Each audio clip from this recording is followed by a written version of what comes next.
Welcome back. It's the Big Blue Banter, New York Giants football podcast. I'm Dan Schneider, joined as always my co-host Nick Filato. Tonight we are here to break down the New York Giants defense on the All-22 film. If you are new to the show, we do this every week. We break down the offense, we break down the defense. But what's new to this show, at least, is that over the past 2 weeks, we've been bringing this to our YouTube page. So you might be watching this right now. You might just be listening to it. If you are only listening to it, I would highly suggest checking out our YouTube page and giving this watch a chance, because we have had a lot of people who were regular listeners of the All-22 breakdowns tell us recently that having moved over to YouTube and watching it, they've really enjoyed it, and it takes it to a new level.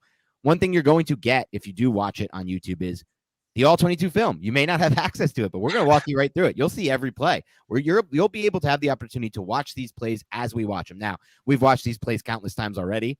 That's how we do our process. We watch it a bunch of times. We take notes, but you'll be watching them in real time as we go over them together for the first time. So I would highly suggest checking it out. But I will say this, if you are using our YouTube now to watch these breakdowns, do us a favor and make sure you still have auto download on your subscribe page with iTunes, or just make sure you're downloading the episodes on iTunes. You can delete right after you download, but we really need those downloads. And as far as the YouTube page goes, we're starting this bad boy from scratch. We got like 800 views on one of these last week. This new one we dropped on the offense, already up to 1,700 views. Thank you so much. We're really hoping that you guys can help us grow this thing, and we're hoping you enjoy the content. So without further ado, let's dive right into the defensive film, Nick. And I like to start these always the same way, because I think it's interesting. What's one thing that you might have learned on film watching this defense that you maybe didn't think going into the game? So I'm not sure. Into the game. You maybe didn't think from the broadcast angle. Sorry. Yeah, honestly, for the broadcast angle, it's still something that I feel like I picked up on, but it's one of the more important pieces to why the Giants won this game. And it's mainly just the chess match between LaFleur, cramming up your cram hole, LaFleur, and Aaron Rodgers. Or LaFleur and Aaron Rodgers against Don Wink Martindale. Because if you notice, man, how many times Wink Martindale wanted them to run, he would align a middle of the field open. He would put those two safeties back. Rodgers would always check to a run in those types of situations. Middle of the field closed, Rodgers would typically pass the football. And on the 3 and out that we're going to go over, they were middle of the field closed on all of those plays. And they went with 3 consecutive pass plays. 2 of them were deep. 1 was the horizontal cross. But this is just what we discuss in terms of dictating to the offense. It's not always about pressure, although that's a great way to dictate. We know Wink Martindale will oblige in those situations, but it's also about putting the offense into a position to force them to run when you want them to run, and then also just force them to pass when you want them to pass. It kind of gives your team a telltale sign on what to do, even though they might not be in the most advantageous situation. So the chess match between the offense and the defense, I feel like Wink Martindale ended up winning, and that was one of my favorite things to watch just throughout the entire All-22 film, because in that second half, they held this offense scoreless, and one big reason why is because of Wink Martindale and the execution and the coaching. Yeah, that's by far and away the clearest takeaway. You watch it, and it's even, there's situations where how many times did we see them have what looked like a middle of field open situation? And again, middle of field close means 1 safety high, what you've seen the Giants typically run for most of the season, cover 1. That's advantageous to throw against. Middle of field open is 2 safeties, sometimes more. I mean, the Giants play a lot of cover 3. They played some quarters in this game, which was interesting to see, a good amount of that. And middle of field open is usually an easier. And again, it all depends also on like how the box looks versus how many blockers you have, if you have a light box or a heavy box. But usually it's easier to run on those. But what I thought was interesting was, how many times do we see Rodgers check based on how the safeties look pre-snap? And then right as he checked, like in the same time, in real time, the Giants would rotate that safety down into the box and basically turn it into a middle of the field closed look, even though it looked like it was advantageous to the run. They're rotating the safety in right at the snap before Aaron Rodgers can then audible back out. He's already made his check. He's got his head, like he's got his hands under center. He's going to make the snap, and it's all too late. The Giants have already rotated down. Absolutely. And think back to the first drive of the second half for the Green Bay Packers, right?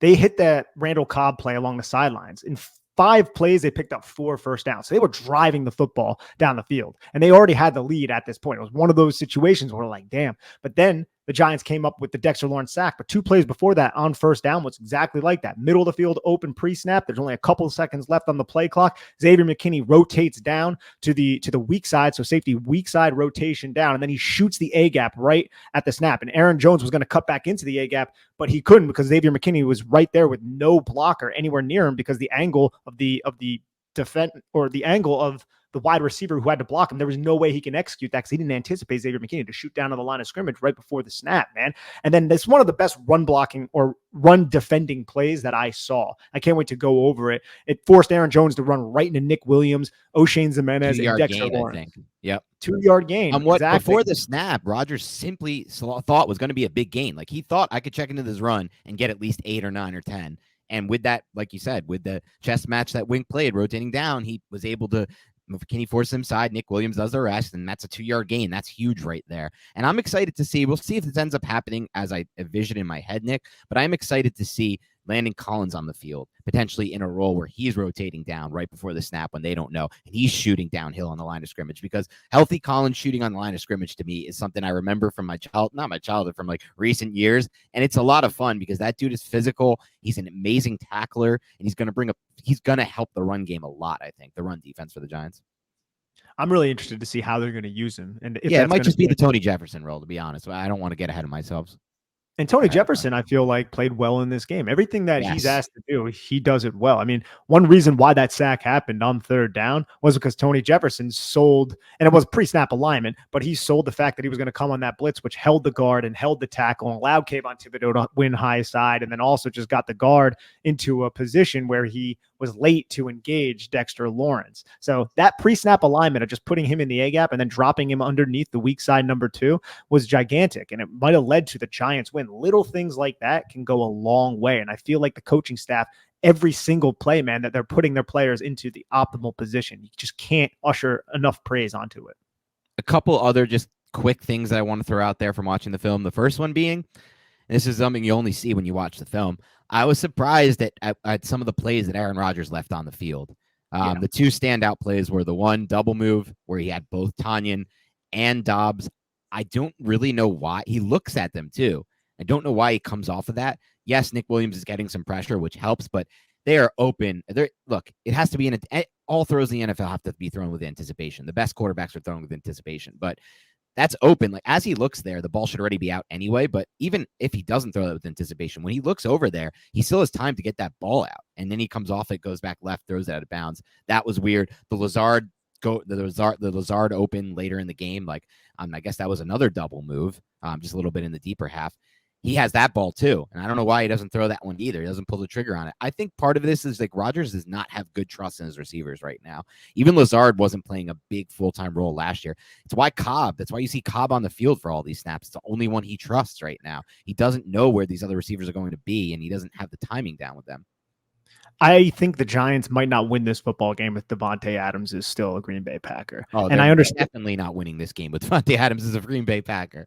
And I understand how that can be juxtaposed by the fact that Daniel Jones is throwing to David Sills and how that might look. But the trust and the mind meld that those 2 players had, I feel like on a lot of these key third downs in the second half, it would have been there. And I'm sorry, I know Nick McLeod made a really nice play on Randall Cobb in the slot, but Nick McLeod against Davante Adams, that's not something that's going to be sustainable through even one play, let alone the entire second half. So that I just wanted to say that. I think that's very true. I think what you said is true. He lacks trust, but still, at the end of the day, Daniel Jones doesn't really have a lot of exact thing. Yeah, it's the same exact thing. But at the same time, though, from a coaching standpoint, I know LaFleur is a proven coach in the league. Brian Daboll has only coached 5 games so far. Still think, even on the offensive side of the ball, definitely the defensive side of the ball, which we'll get into on this podcast, total edge to the New York Giants. Yeah, you're right. It's another we keep saying it, and I don't want people to think we're being homers about it or like we're biased in it in any way. We spent the last 2 years bashing the hell out of the last. Yeah, exactly staff. Right. So the last 2 years we just bashed the coaching staff, and we didn't bash Patrick Graham. Ultimately, Nick, just from watching a little bit of Wink, I almost feel like we almost gave too much praise to Patrick Graham, to be completely honest, looking back on it. And that might just be that I wasn't used to anything different, really. Now I have. I mean, James Betcher, that was atrocious. That was just there were so many communication issues in the secondary with James Betcher, so I don't even want to compare that. Like, going from Betcher to Graham was like, all right, now these players are communicating well. But just from a schematic standpoint, and even from, like you said, the chess match standpoint of it, there wasn't as much of that with Wink. We're not getting we didn't get that same kind of advantage. So I definitely think it was interesting to see, because we always point out, or we have at least, and we should, times where we think, if Daniel Jones anticipates this and sees this better, he can throw that ball. Well, there were two examples of that I just went over with Aaron Rodgers, and we would have been saying that about Jones, and a lot of people would have been, and rightfully so, because you want your quarterback to make those throws. When you see someone wide open like that, you don't want the quarterback to just not even throw the ball in that direction, let alone, complete it or not. So just thought it was interesting to point that out. And again, like you said, a lot of it has to do with not having Adams there, but that's part of look, Jones, like you said, doesn't have anything better, really. I mean, did you see today the stat I posted? David Sills is 54th in the NFL, almost dead last, the third worst in yards per route run among outside receivers. It's a crazy. And all those dudes who were there, it was like Allen Robinson, David Sills, they were all the same prototype wide receiver. Big, can't create separation with their legs anymore, or with their speed anymore, and their acceleration and agility. So it's just interesting to think about as we move forward, and if we have any like free agent receivers we go for, if we're thinking in the draft, what type of receiver we want. I'm leaning back toward the separation type receivers, and the vertical speeds are always going to be the thing I want. Absolutely. I mean, it seems like there are just outliers now who are that prototype that are successful. Like DeAndre Hopkins is probably the best, but he's also like insane at the catch point, just like rare type of ability in terms of his ball skills. But anyway, let's dive into this defensive film. There's still a lot of good takeaways that we want to get to as we work through this. I want to talk about Jalen Smith, who I thought looked better on film than I remember in the broadcast. Not to say I didn't think he was good, but he looked even better on tape, and several other players. So we'll dive right into this thing with the very first drive of the game for the Giants here, and I'm loading it up on mine. Nick, you're going to run point on this as usual from your computer. This first drive was a 9-play, 49-yard drive by the Packers. We'll dive right into this first drive from the first play, and I will say this, I did spend some time bashing Rodgers earlier, I guess, talking about how he missed some throws, so we'll also show the generational throw he made on this drive that I literally think is generational. No quarterbacks. I don't see too many quarterbacks making it, but we'll start here with this first run play by the Packers for 2 yards here. Great job by Dexter Lawrence on this one, I thought. Great job by Dexter Lawrence, who's an absolute beast, but also a Dory Jackson, Dan. Yes. A Dory Jackson on this first drive, I think he has like 3 plays like this, and then he had the stop on Christian Watson's end around a little bit later, and he got hurt actually in the slot covering Randall Cobb in the last play of the first half. He didn't come out after the second half, but damn, dude, you want to talk about a player in run support who's like 190 pounds, but he throws his body around at cornerback while being pretty darn good as a coverage corner. It's a Dory Jackson. He's really impressed me in this area. Yeah, Dory Jackson has been a lot more physical than I get. Like, look, when the Giants signed him to that big free agent contract, I expected to get 2 things: really good man coverage and really good ability to carry the vertical routes. But now we're also getting him as a really impactful player in run support, and that's just adds to the package of what he is. And you can see the linebackers. I'm not sure what they're being instructed here, but they fall and they bite on the split action by 84 right there. And you can see Tay Crowder remove himself from the play and then go after like David Bakhtiari. He thought it was a play action pass. Not ideal. Again, I don't know what they're being instructed here, but you would imagine that you would want them to know where the football is. And again, Dexter Lawrence, Dan. Dexter Lawrence here, he takes Elgin Jenkins and he just bench presses him back. And that forces Aaron Jones to go east-west instead of north-south. This is great team run defense by Nick Williams right there, who's actually the guy benching, and then Dexter Lawrence flowing over the top with Kayvon Thibodeau kind of getting a little bit too far upfield, and then a Dory Jackson filling. Yeah, great job there. We get to the 2nd and 8 here, which is, it won't always show, it might not show up in the box score, but Kayvon Thibodeau makes a big play to get his hand on this pass, because otherwise it's probably getting out there for a quick game completion. Absolutely. Kayvon Thibodeau just gets his mid up there. He has one that's a little bit more important later in the game, but you gotta love what the rookie is doing.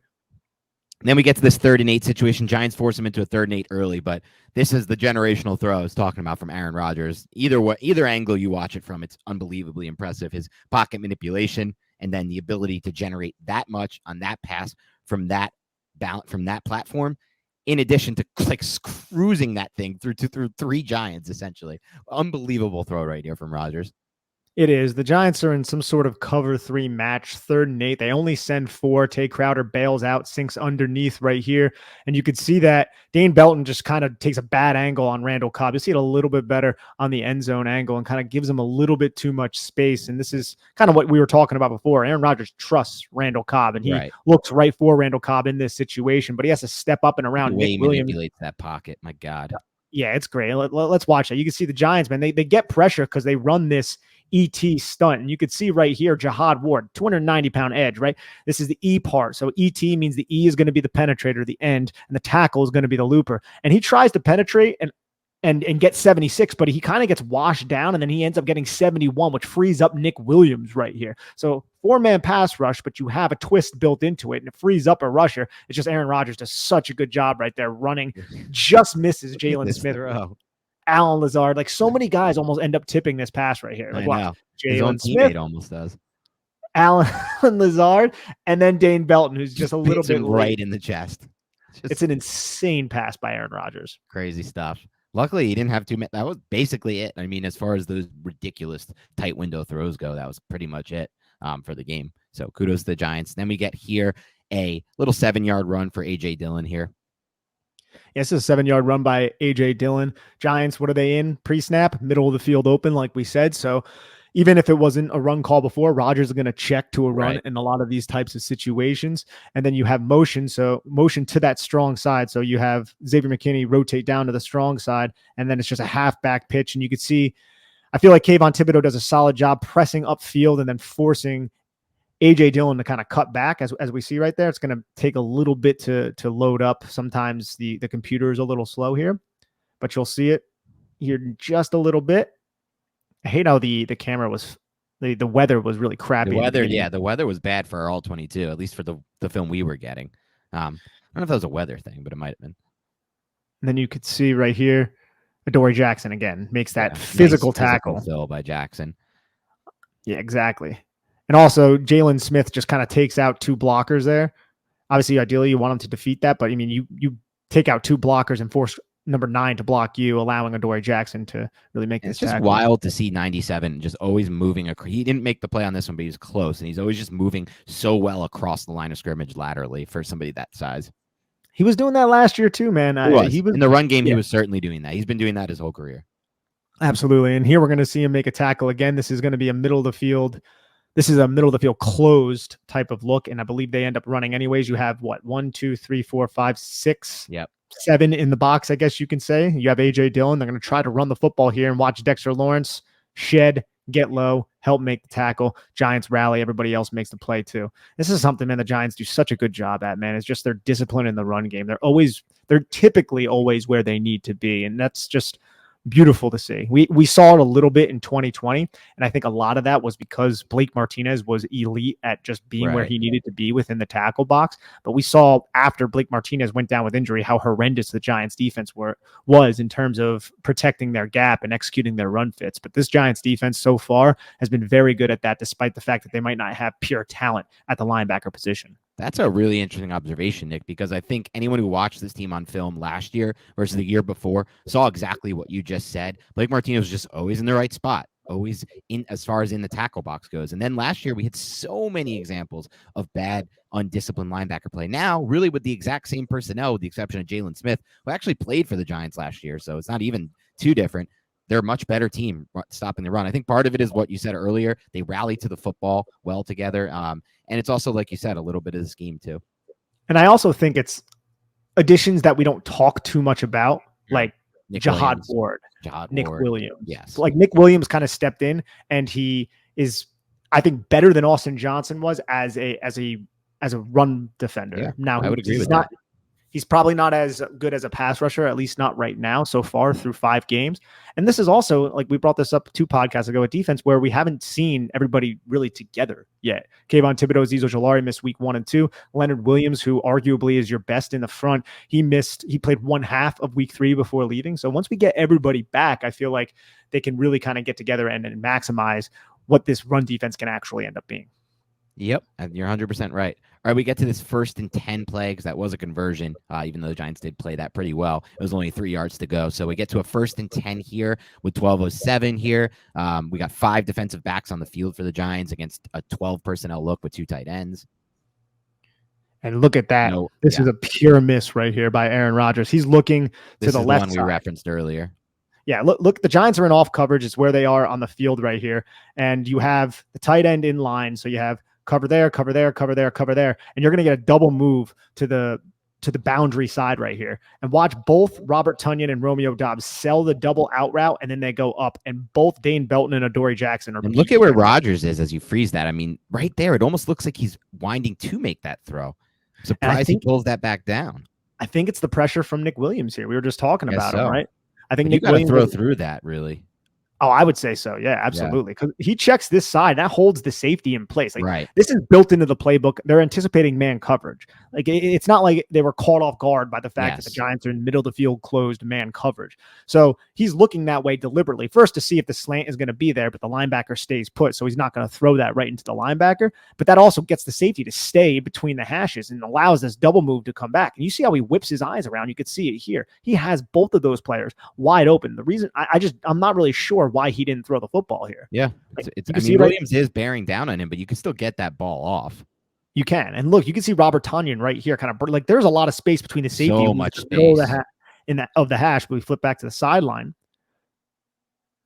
There's a lot of space, right? Not to mention Doubs just has all the leverage. Doubs is the better option, honestly. I mean, Tonyan's the easy completion there, but Doubs is the touchdown if you throw it.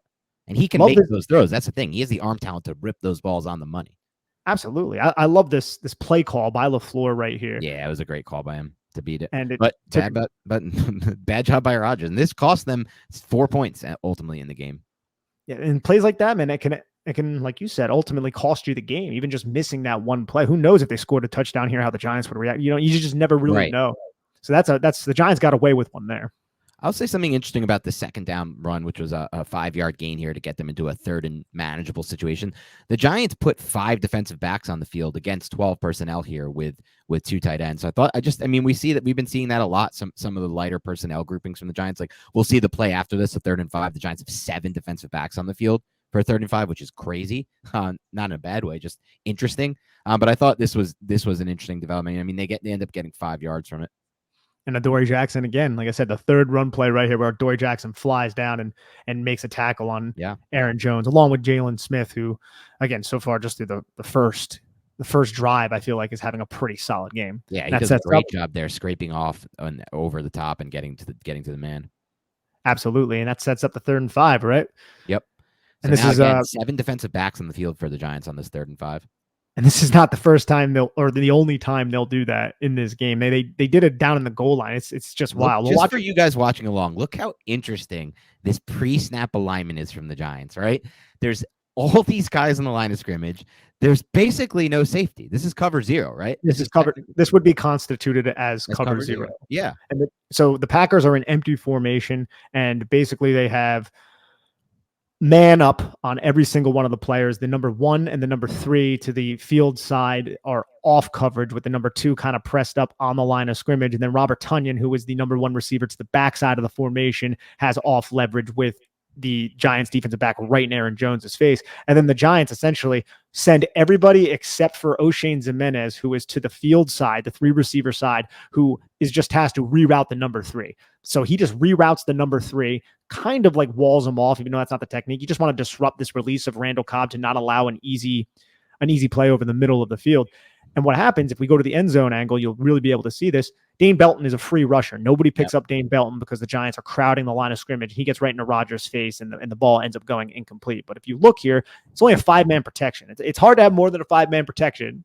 You can't when you're an empty formation. So the Giants, 5-man protection, and you have 1, 2, 3, 4, 5, 6, 7 potential rushers for the New York Giants here. And O'Shane Jimenez drops off, which is going to force a double team on Justin Ellis, 69 and 76. Because O'Shane Jimenez drops off, you basically eliminate this tackle. So now you have 1, 2, 3 blockers against 4 rushers. Somebody is going to come free. And that's exactly what happens. Dane Belton just runs right through the B gap. No one picks him up, and it ends up going incomplete because Aaron Jones can't corral the ball. And also, as you could see from the other angle, you might have seen it earlier, some kind of route miscommunication of some sort with the Packers, because Tonyan almost runs into Jones running this route. And I think it does disrupt the timing of the route. Yeah, I think you're right. I think you're right here. And You'll see it right here as we run it back. Yep.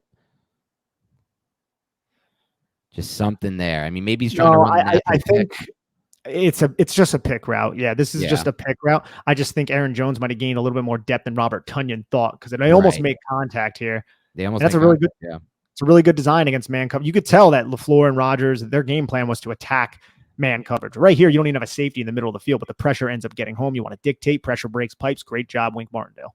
Yep. And so the Giants get off the field here and they only give up a field goal. That's, again, key because Rodgers missed that double move with Dobbs and Tunyon. Tunyon probably would have given them a 1st and goal. If he throws to Dobbs there, it's probably a touchdown. And so we roll forward here into this next drive that I'm about to pull up. Hold on. Sorry, Nick, if you can tell us what this drive went for real quick while I'm trying to get this up. Yeah, this is a 3 and out by the New York Giants. Okay. So we start off right here, 1st and 10. Packers go with the play action rollout. And Darnay Holmes is coming on a blitz. So the Giants dial up an early blitz. And you can see Darnay Holmes does a really good job here taking the pass version of this and kind of getting out wide to get right into Rodgers' face and give him a little bit of hit. So Rodgers' only real option here, even though he has some routes downfield, is to just dump it off to the H-back who came across the formation. Tay Crowder makes a really nice tackle in space. Yeah, great job by Tay Crowder. And this ends up being a 3-yard loss for the Packers here. Then you have Kayvon Thibodeau, who's trying to get blocked by Randall Cobb. Thibodeau does a solid job. I think he was credited a pressure on this play as well. You could see, though, Alan Lazard, he could have been open here if there was time, but the Giants send pressure in ways that you don't predict all the time. Because I feel like, Wink Martindale has that reputation, Dan, like, he's always going to send pressure, and he will, but at the same time, he was judicious in this game about sending pressure. Like, he ran cover zero on that final drive several different times, but it was all when they were basically near the goal line. Like, he was much more conservative, middle of the field open, like they are on this 2nd and 13 type of play when he has to be. He's not reckless about it. Oh, but they did run cover zero more in this game than any game. Is that correct? Yes, I believe so. Yeah, I'm pretty sure it was 14 snaps in it or something like that. It was more than we have seen. So really, really interesting to see that go into play. This is the 2nd down play, correct?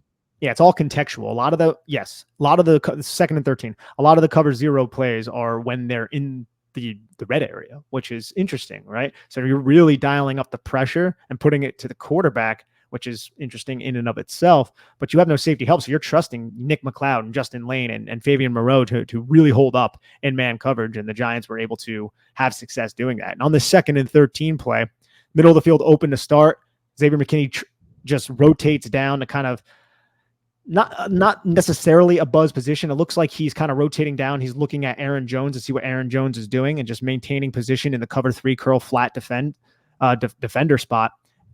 And then Aaron Rodgers is just taking advantage of the fact that the Giants want to run a lot of cover 3. And he did it all game, Dan. He was just attacking the flat. Just attack the flat, take advantage. That's one of the vulnerability of the cover 3. You clear out the deep third defender, and now you have the nickelback, the apex defender, the overhang, whatever you want to call him. He has to cover the curl to the flat. So the curl is by the numbers, and then the flat is in the flats outside. You just run a simple flat route like Randall Cobb does here. He's going to be open, and that's exactly what happens. Randall Cobb catches it, and it's a gain of 3. And so they get us into a 3rd and 7 situation here. 3rd and 10. 3rd and 10, sorry, because they lost 3 on the first one. And once again, the Giants should come out here with 7 defensive backs. We have a middle of the field open look from the start with 2 safeties. It looked almost like they were going to play cover 4. And then they just try to throw the quick hitter screen out here. Yeah, this was an interesting play. You have the 6 guys on the line of scrimmage. 2 of them bail off. Yep. And then Jihad Ward ends up kind of making this tackle on the screen. Almost looks like he gets a face mask here. And it is a quarters type of look after the snap, you could see. But Dory Jackson reads it, and he shoots downhill. And what the Packers are trying to do, and this is something that I think they tried to do a little bit later on in the game, they're trying to get Romeo Doubs to catch this and then run inside of these blockers that you could see right here. I don't think you can see my mouse, but it's behind 74. And then you have a seal basically here, but you would need all these blocks to be executed on the backside for that to really work. You can see he tries to cut it back inside, but the Giants are just everywhere, man. The Giants are so disciplined with plays like this. And that's why basically this season, have the Giants really surrendered anything in the screen game this season? That's a great question. I'm trying to think of any screens that they got hit hard with. They've had some of their screens blown up, but that's not the same. It was one Nicole Komet that they surrendered. Yeah, the Cole Komet. I do remember that. Was there one against Dallas? I vaguely remember. Maybe not. Maybe that was just I think that was just the throw to the tight end that I'm thinking of. Yeah, there wasn't, I think, a screen that ended up killing. No screens, the running backs that have burned us. Which is excellent. And you can see right there, Giants are all over it. And this is, again, on a 3rd and 10. So Packers are forced to punt 3 and out, get your offense back on the football field. Yep. And so now the Packers get back on the field here. Still 3-0 game. The Giants haven't been doing much on offense at this point. And here's a 5-play, 60-yard touchdown drive. The Packers go back-to-back touchdown drives and then a field goal drive, and then that's it for the rest of the game. But they get in a little bit of a groove here with a 5-play, 60-yard touchdown drive. So let's start this bad boy off with the first down play here. They try to get the football to A.J. Dillon right here. You motion Christian Watson across. It looks like the Giants are in a cover 6 type of play, and I just really appreciate how Kayvon tackle by Thibodeau. Yeah, really appreciate how Kayvon Thibodeau right here. He's the unblocked defender, the end man on the line of scrimmage, and he's just reading the motion of Christian Watson. He's reading the release of Robert Tonyan, and he's also reading what's going on right here. So he has to respect Aaron Rodgers because it's a zone read type of look. And then he realizes A.J. Dillon has the ball, and look at that power right there. Kayvon Thibodeau just goes right at the massive thigh of A.J. Dillon and uproots him. And I also want to check, because I think there might have been an RPO action here. Let's see. Off with Christian Watson and Big Bob Tonyan. Watson comes across. Not necessarily, but I'm wondering if this was a play where Rodgers has the option checks to see if he wants to touch pass it to Christian Watson or hand it off to A.J. Dillon. And he's reading right here as his eyes kind of flash. Kayvon Thibodeau. And Thibodeau does a good job staying patient. So he hands the football off to A.J. Dillon, even though he's still the one who makes the tackle. He's still the one that makes the tackle. Exactly. Really good close by Thibodeau there. You know, a lot of people talked about how he was not a good run defender coming out of college, and we never saw that on film. No, he's fine at run defense. The only thing back at college that I feel like he needed a little bit of help with was he tried to make plays. So that got him out of position sometimes. Yes. You know, like that's very coachable. Yep. And then here we have a really good route design, I thought, by Matt LaFleur to beat this coverage here. I mean, he has 2 options here. He ends up going to Dobbs, I believe, on this one. But if he wants to hit that deep over to Cobb, you know he has the ability to make that throw. He definitely has the ability to make that throw because the Giants the Giants send 5 here, and they're basically in a cover 3 type of look. You can see the outside leverage from a Dory Jackson here. You can see another quarter turn, just gaining depth, center field safety, and then you just run 2 crossing routes over the middle of the field. Darnay Holmes kind of he widens too much to allow this dig to come open, and then the middle linebacker, this middle hook defender, was cleared out by Randall Cobb. So you have basically 2 receivers running over the middle of the field when one of the players who was typically over the middle of the field ended up going on the blitz. And then you have the curl flat defender right here and Jalen Smith paying attention to Allen Lazard and also A.J. Dillon, who it looks like they're dancing right there. Let's check that out in the end zone. I hope you could see that. You can kind of see it looks like they're doing some sort of wacky dance right there. A.J. Dillon and who is that? Xavier McKinney.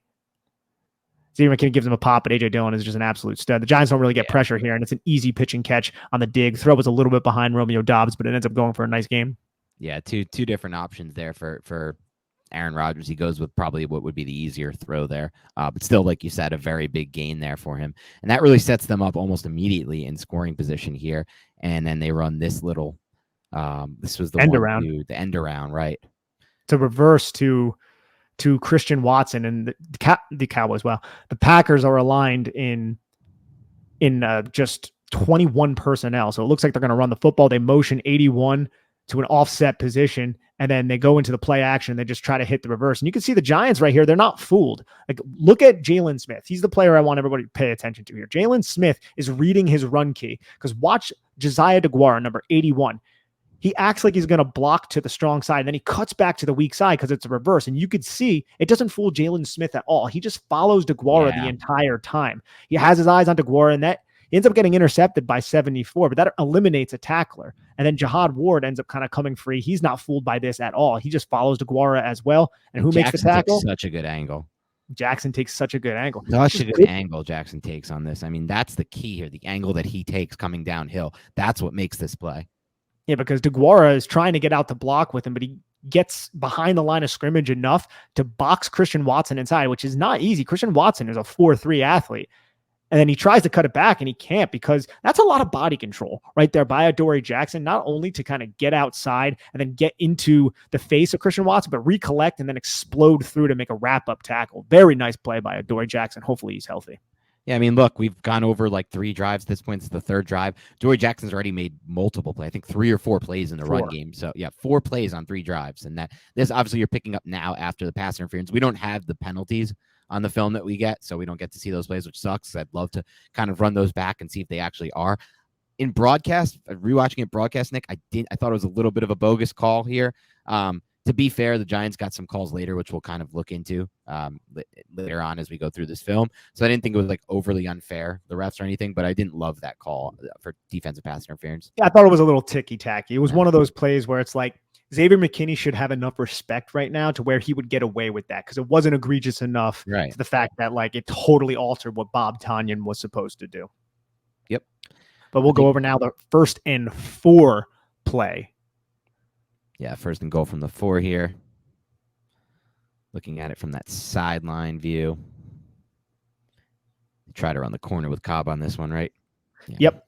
This again another man coverage beater right here. That could have been a better throw too. It could have. So to the field side, Rodgers attempts to hit a corner route to Randall Cobb, who was the number 2 receiver. You just have 2 receivers over there. So you run Romeo Doubs basically on just a quick in route. He just releases, fires his feet, steps on a million ants, whatever you want to say, runs that drag route. And then Randall Cobb does the same thing, kind of fakes inside though, doesn't really fire his feet, but just fakes inside and then just releases outside. And he has all this space. Darnay Holmes is caught in scramble mode against man coverage. Packers knew they were going to be in man coverage, and this throw was just overthrown. I think a well-placed ball here, this ends up being a touchdown. But Darnay Holmes pitch and catch on a well-placed ball. Yeah, Darnay Holmes wasn't in the best position here, but it wasn't his worst play of the game because he had a couple bad ones. He had some worse ones. Yeah, Darnay Holmes to me is not going to be a long-term answer for the Giants. I don't know how you feel about that. Things can change, players can develop, obviously. But as far as what I've seen so far from Darnay week after week, I think they could definitely use an upgrade in the slot. Maybe ultimately that is like where they want Cordell Flott to be. I don't know. Obviously, we can't judge on what's happened this year because he was forced to play outside because they had injuries on the outside. Then he got injured. But I would say that more times than not, I feel like Holmes is not in the greatest position. It's a little odd too because his pre-snap leverage, if you look at Darnay Holmes here, and I don't know if we'll be able to see it on the end zone copy, so I'm just going to talk about it here. He looks like he has what, Dan? Inside leverage a little bit, right? And then he steps a little bit to the inside, but he has help to the inside with Dane Belton. So why does he have that leverage? That is weird. I'm honestly, I don't know. I don't know if it was a mistake by him or if the Giants were trying to do something creative here. I think he wants to force that route inside. Yeah, that's really weird. Absolutely. That's a lot of space to cover. And it's Randall Cobb. He's old, but still he can run this route. Yeah. Yeah. So yeah, you can't see it on the end zone copy, but that was one thing I felt like was pretty odd. And you can see how the Packers, thank you. The Packers right here just have a bunch of bodies and the Giants are scared right here. You have shotgun from Aaron Rodgers with A.J. Dillon offset on the weak side, showing like if it is a run, it's probably going to be to the strong side when you're in this type of formation. And I'm wondering also if this was wasn't like an alert play right here, like if this was kind of like an RPO, right. It does look like the Packers are run blocking here, creating double teams up front, and they're not necessarily pass blocking. So I think it was an alert play where Aaron Rodgers saw the leverage of Darnay Holmes and was like, okay, Randall Cobb's going to be open here. So he doesn't run the football to A.J. Dillon in the situation, throws the ball, but just puts it in a pretty terrible spot. Yeah, not a great throw there. Looking back on the film, but Packers then get a really easy one here. I mean, this is like such a gimme here. I guess that's just, I always wonder these plays. Like, I know it's legal for Dobbs to be blocking when he's blocking, I guess, but it always feels to me like let's take a look at when this ball's released. It's supposed to be once the receiver catches the ball, right? Honestly, I'm not 100% sure. Yeah. So he's already blocking before the ball's caught. It's just released. I don't know if it's on the release of the quarterback, but it's just like, this is a really hard, like if you're allowed to do this, it's just hard to stop. It's very hard to stop. And you have the number 2 receiver, who is Allen Lazard. It's to the boundary side, so there's not a lot of space. The covering defender is off Allen Lazard. So all Allen Lazard does here is he runs just a quick bubble. This is, again, just an easy alert that the Packers checked into so many times throughout this game because the Giants were allowing them to. Like nickel and dime us, and then we're going to dictate to you on these really important money types of downs. But it's very difficult for the Giants to cover this right here. You're right. And Allen Lazard just kind of walks in for a touchdown behind a Romeo Doubs block of a Dory Jackson. Yeah, and he's blocking him, but before he's caught. So I just don't know what. I mean, it's a bang bang. They're not calling this often. I see teams run this all the time. Maybe something the Giants can look at though when they watch the film and be like, we can run this same play and get a free touchdown out of it at some point. It does also require a really lightning quick release. Which Aaron Rodgers has. Aaron Rodgers has. Not to knock Daniel Jones at all. He does not have the same kind of release as Aaron Rodgers. That's obvious to anyone with 2 eyes. So Well, the Giants are going to be playing somebody who has just as quick of a release next week. And Lamar Jackson's release is insane. I think they talked about it on Sunday Night Football. He gets football out of his hands very fast. Yep. So that's dangerous. Which is an underrated trait for a quarterback. So they score a touchdown here anyway. And now they're up at this point, 10-0 at this point.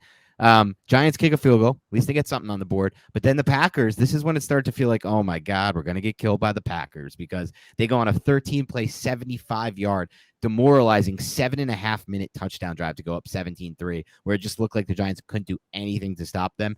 That was at this point where we're like, oh God, this could, like I said, it could be a long game. But, this is a good drive to go over here, because I think as you wrote down in your notes, Nick, and you made a great point, this is like a good drive where we can kind of see the chess match that these two are playing, Wink Martdinale and LaFleur. So let's dive into this one. Yeah, so the Packers come out, and the Giants are in the middle of the field closed, but the Packers have two players in the backfield, split shotgun type of look. But one of them is Josiah DeGuara, who ends up being a lead blocker from across the formation to Aaron Jones to kick out O'Shane Ximines. And I felt like Micah McFadden here only played 4 snaps, and we'll go over why. And it's the first 4 snaps of this drive. Micah McFadden does a good job kind of filling here right in between the block, and he makes a nice physical tackle. So this is one good thing I wanted to say about Micah McFadden, because he essentially ends up getting benched for Jalen Smith on the 4th play of this drive. But solid run defense here and great fill by McFadden. Unbelievable. Yeah, I mean, just exactly what you want. Now, we're going to show some stuff from McFadden later that got him ultimately what we think is, I don't know, benched is the right word, because he was never a starter, but just he didn't play any snaps after he made a few mistakes later in the game that I'm sure the coaches would love them to have back. Starts right here. But yeah, it does start right here. And the Giants, I believe right here, they're in man coverage.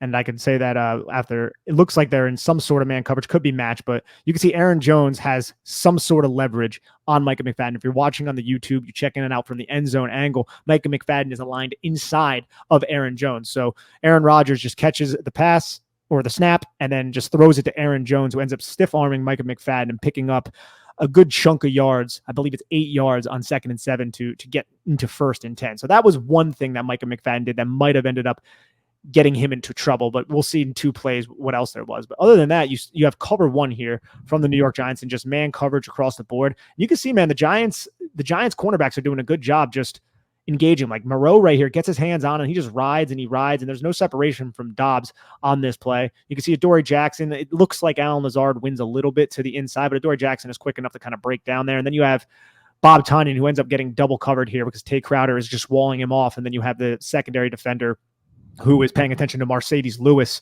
also just kind of playing the outside. But Aaron Jones catches this football and ends up picking up 8 yards because Micah McFadden takes kind of a shallow angle and doesn't get outside to him. Yeah, and he's not really, when he drafted him, it wasn't really known for his coverage. That was the one thing that we thought would be the biggest issue for him. And it seems like, teams are well aware of that, at least when he's on the field right now. And that's something he'll have to work through. But obviously the Packers were able to get a first down here. And then we have an interesting play here, because I thought despite the fact that, the Packers might have had a situation. Like, let's take a look at this pre-snap real quick. Rewind that real quick. Yeah.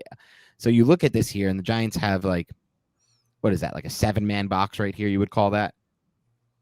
Yeah, something like that. I think it's fair. It's tough to say with the overhang, but it's like this play. You look at this play as you break it down. There's 2 players who I thought for the Giants made outstanding plays: O'Shane Ximines and Julian Love. Absolutely. O'Shane Ximines does a great job on this play, and we'll see it a little bit better from the end zone angle. And I'm wondering if that pre-snap motion from the Green Bay Packers, if they wanted the Giants to shift, if they wanted Tay Crowder and Micah McFadden to shift, right. And they don't really. They take kind of a step in that direction, but then they react instantaneously, and they're not fooled by Romeo Dobbs' fake jet motion. And this is a similar play that that Kellen Moore ran against the Giants. You just use Allen Lazard or a tight end, and it was CeeDee Lamb, it was Noah Brown when the Giants faced Dallas. You block down the end man on the line of scrimmage and you pull the play side tackle around, pin pull type of concept, right? And then you have that guard who is over the bubble climb up to locate Tay Crowder. I feel like Justin Ellis does an okay job kind of keeping the block off of him to elongate, but it's really on right here. O'Shane Ximines, 53, you can see he scrapes over the top of the pin from Darnay Holmes, who ends up getting kind of swallowed up, gets outside and forces Aaron Jones back inside right to the alley defender, who is Julian Love. That is an excellent play by O'Shane Ximines, one of the more underrated ones of the game. That is definitely one of the more underrated plays of the game. And what stands out to me is that it was by O'Shane Ximines, because Ximines, I don't never know how to pronounce. I don't care. Let's just call it X-Man for now, because we've heard throughout his tenure with the Giants, oh, you know what? And it's not just we've heard this, we've seen it on tape, Nick. He's struggled against the run. That wasn't his calling card. It was one of the reasons the last staff didn't really like to play him. But now he's somehow turned that into one of the strengths of his game almost in some ways. Like he continues to flash in that over and over. And that's why he's getting snaps. And that's why even, once Azeez Ojulari is back on the field, I still think he'll have a role in this defense. He should too. He's earned it at this point. Yeah. I mean, PFF grades are PFF grades, whatever. But two of the 5 games, Oshane Ximines was the highest graded Giants defensive player according to PFF, and I think the film checks that out as well because he's playing incredibly well. I think one reason why he might have been the highest graded in this game, and I think one reason why is because that last sack, which good on Oshane Ximines, but that's a final type of play. It's right. Not, yeah, they grade that too. They're giving him too much of a plus for that. Exactly. And a great individual play, no doubt, high leverage situation, but it's not the same as, a sack in a normal type of situation because Aaron Rodgers is doing everything to extend the play in that situation. Exactly. But, one other thing is I was a little concerned preseason, Nick. I think I expressed this on a couple pods with Julian Love kind of transitioning to the safety, this real full-time safety role. And mostly what I was a little nervous about was what I saw from like the Giants safeties 3, 4, 5 years ago during the Betcher years when they had like Bethea and those guys. And there was just so many missed. And even during Darian Thompson, they tried him out, the 3rd round pick. There were so many missed tackles from the safeties, but Julian Love has totally exceeded any expectation I had for him, and he's done that and more. Like he has been, and we'll see other examples in this game where he just makes really good form tackles like this, and does a really good job filling for somebody who started as a corner. He was a corner at Notre Dame, and really is playing this role for the first time in a full capacity right now with the Giants. It's just so great to see that play. I ran it through a bunch of times for those watching on YouTube because the Giants were abused by that play in the first half against Dallas. And you could see how Oshane Ximines knew exactly what was going on, Dan. He knew exactly what was going on. So he pinned and he just pressed the outside shoulder and got as far outside to not allow that play side tackle to get up to a Dory Jackson to absolutely just annihilate him. Even though the play side tackle still did, Dory Jackson didn't have to factor in because he's the secondary side. Yep. He's the secondary contained. Oshane Ximines is the contained defender there, and he contained despite having to deal with that down block. That can't say enough good words about that play right there. Yeah, excellent play. Gets it into what was it? Well, so it was a 2nd and 8 after that. This was the one. This was probably this was the last snap of the game for Micah McFadden. Yeah, this is the last snap of the game for Micah McFadden. 2nd and 8 play. Again, he's out leveraged right here, and if you go to the sideline angle, you can really see what I mean. If you see the formation. So the Packers are empty. Once again, you have 4 guys on the line of scrimmage for the New York Giants, kind of wide, those edge rushers. But Micah McFadden's assignment is the number 2 receiver to the boundary side. And if you look, he is significantly inside of this number 2. This is one of those easy pitches and catches for Aaron Rodgers. And if you go back a little bit, you can see he tries to kind of gain more leverage and flow outside to Josiah DeGuara right before the snap. But even at the snap, he is not in position to cover this little flat route. Aaron Rodgers takes it, and look at the space between DeGuara and Micah McFadden. And then Micah McFadden is a little indecisive on whether to undercut the block that's on a Dory Jackson or work over the top of it. So he ends up just kind of running into it. And DeGuara ends up picking up like another 6 yards because of that. And after this, Micah McFadden was benched. This is the reason why I believe he did not see the field. Again, it's not egregious, but it's 2 pass plays where the Packers were basically picking on the fact that he wasn't in the best pre-snap alignment. And that's something he'll learn with time. Like obviously you can see before the snap, roll it back real quick. Watch. It's just interesting to see it. Xavier McKinney and him. Look at what Xavier McKinney's trying to tell him. He's trying to tell him, get over there. And it's too late at that point. That's an excellent observation too, Dan. I mean, look at, McKinney is literally right there just pointing. This could be a GIF or something. McFadden's like, oh, okay. Yeah. And Rodgers sees that. Yeah, that's a great look. Just looking at those 3 down the line, Rodgers sees what McKinney's trying to tell him. He knows he's not going to have time to get into the right position, and he takes advantage of that. And that's probably something, if Wink Martdinale sees that, he's like, no, that's it. I can't have that out there. And I want to see if McKinney ends up talking to him right here. He just pats him on the backside. Just, hey, nice play. But that's what I'm dealing with at the linebacker position. Those are plays, though, that you can't surrender. I know it's only a couple extra yards. You got to be better than that. You got to be more disciplined than that. And it's not us crushing Micah McFadden. He's a rookie. He's a day 3 pick. Exactly. Those are rookie mistakes. It's not the end of the world or anything, but I think that's the reason why we saw a lot more Jalen Smith. And honestly, at this point, I'm not going to complain about that. No, me either. I love Jalen Smith on the field. I think he should be playing at least the 2nd most snaps out of the linebacker position. So We just rolled through here to a little dump off pass for 7 yards to DeGora.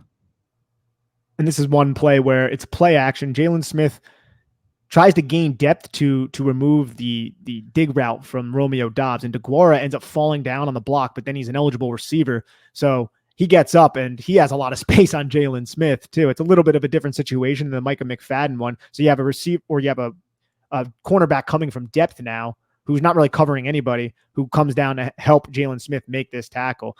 So this might have been one of Jalen Smith's worst plays, but again, it's not the same type of situation as the Micah McFadden play, just because DeGuara was engaged in the block, gets knocked down, and Smith at this point is worried about the dig routes coming behind him. And you have 2 dig routes on both sides coming behind him. So he removes both of them as an option, but that ultimately leaves the flat open. Yep, exactly. Okay, so we get into a 2nd and 3 here. I think it was a 4-yard gain here, but a pretty damn good play here by a couple players that you wanted to highlight here for the Giants. 2 unheralded players. Yeah, so this is a 2nd and 3. Giants are in the middle of the field open type of look. Pre-snap. And the Packers bring Christian Watson around in an orbit type of motion. And since they're in the middle of the field open, the Packers end up running the football. And they try to run at the undrafted rookie, Tamon Fox, who, in my opinion, is just so underrated right now. And he plays about 15 snaps a game, but he's very, very physical because he takes on a lead blocker. This is a power gap type of play right here. You pull the play side guard and the center. It's something that the Giants ran a lot against the Tennessee Titans. You have the orbit motion kind of force the weak side linebacker to shift just to gain a box advantage for the Green Bay Packers. And watch Tamon Fox engage the lead puller. He keeps everything tight. He steps down. He's block down, step down rules, and he engages the guard, and then he just throws him on the ground. And Nick Williams does such an excellent job on the pin block from Elgin Jenkins, or from number 73. I'm sorry, it wasn't Jenkins. And he just presses the outside shoulder and just makes the rushing lane for Aaron Jones so narrow. There's no space for Aaron Jones, and Tamon Fox and Nick Williams both come up with just huge plays on this run. Yep. Excellent play by those two players. So here's just a 1st and 10 run to A.J. Dillon. Looks like it's an RPO to the number 3, but Aaron Rodgers doesn't even read anybody. He just hands the football off because the Giants are in a middle of the field open pre-snap. It goes in the middle of the field close, and then Dexter Lawrence just makes a really nice individual effort to make the tackle here that sets up this 2nd and 5. Giants come in with a 5 defensive back look to match 1 tight end, so 11 personnel from the Packers here. Or it actually is not even 11 personnel. It looks like they're 21 personnel. They're the 2 back personnel. Yeah. This is a pony package, and they motion Aaron Jones and Dillon. Back look. Motion Aaron Jones a split back look behind the stack in kind of a bunch, and then just throw a screen to Aaron Jones. And this is a solid gain for a screen pass against the New York Giants. Tay Crowder kind of gets caught a little bit too far inside. Remember what we were saying before about Romeo Doubs cutting it back inside? That's exactly what Aaron Jones does here. You see how he catches the football, and then he runs back around the blocks of 74 and 70, and then it's on Dane Belton to fill, but Dane Belton ends up getting taken out. Tay Crowder does a good job. After he's out of position, he kind of fights through a block and ends up tackling Aaron Jones. Yep.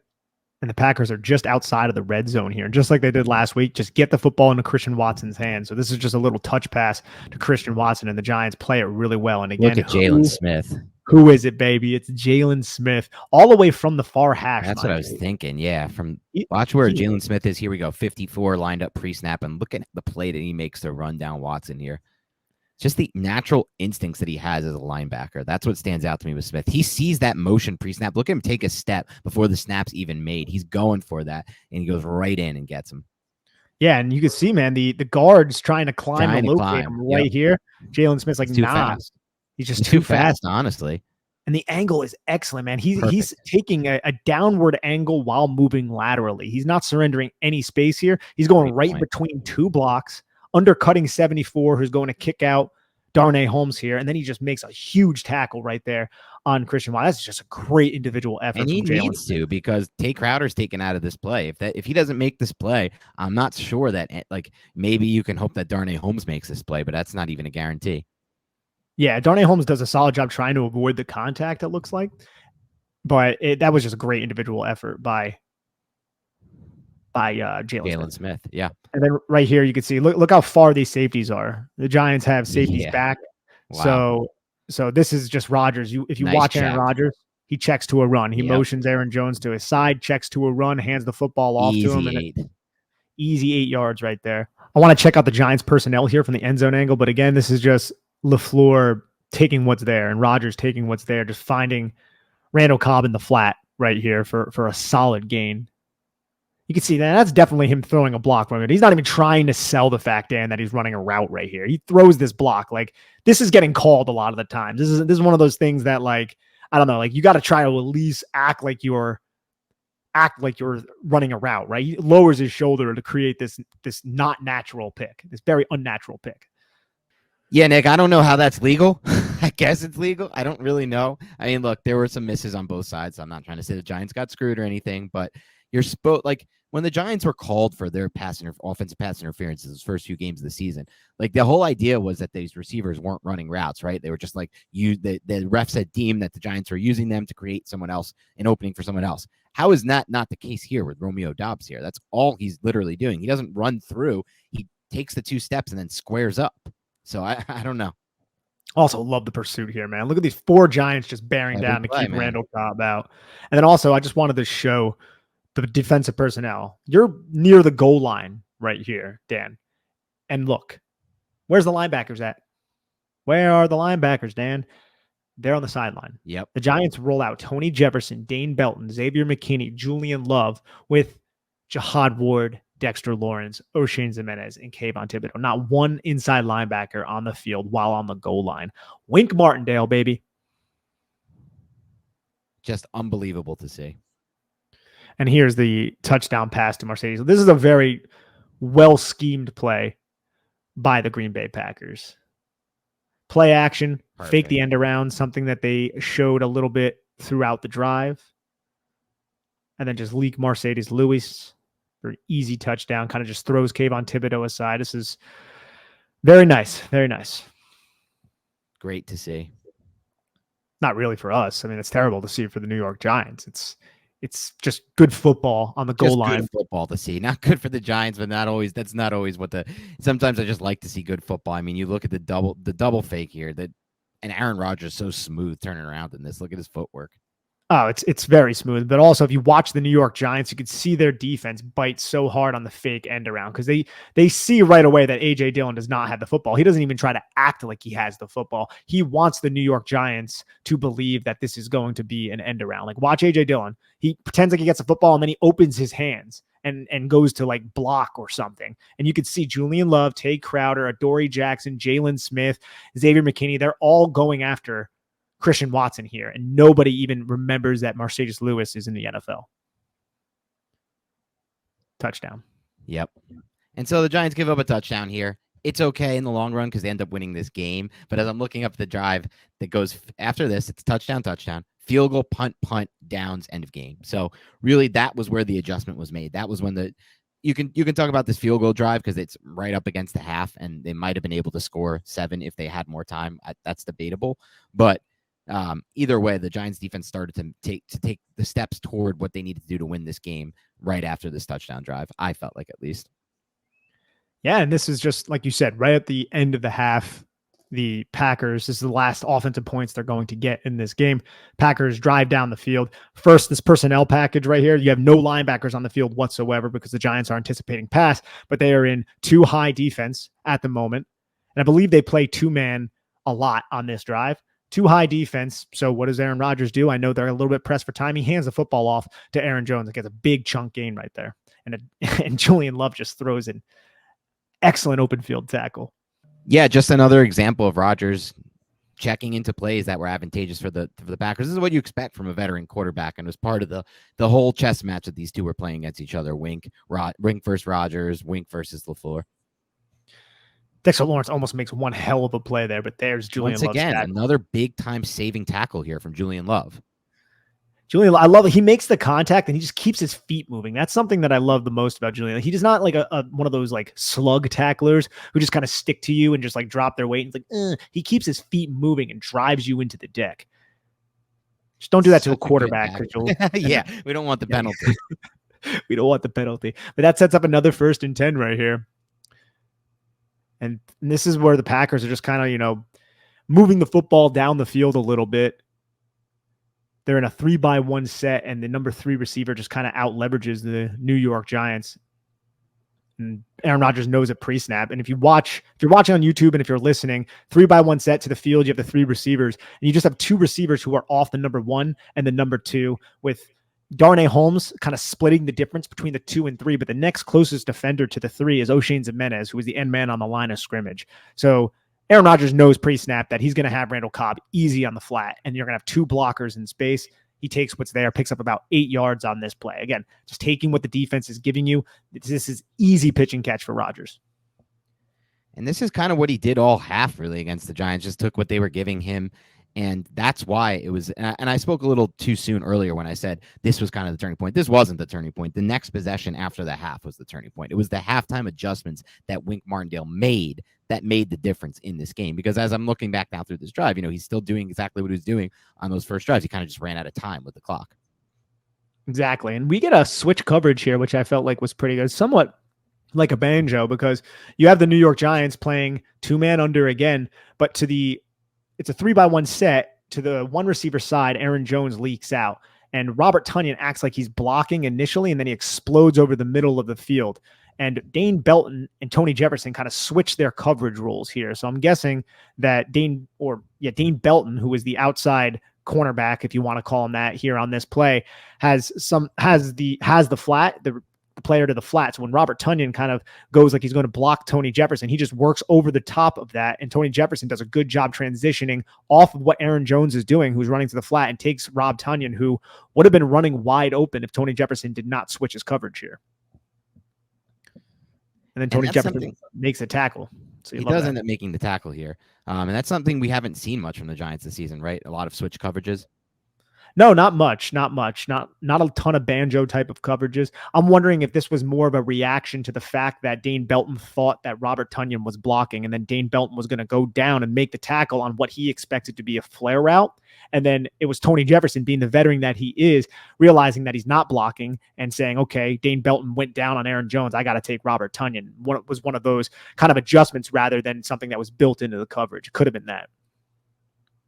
Yeah, Rodgers. That's just something. Yep. What were you going to say? Rodgers takes a nice shot here too from Jihad Ward. Gets buried into the deck. Big hit there.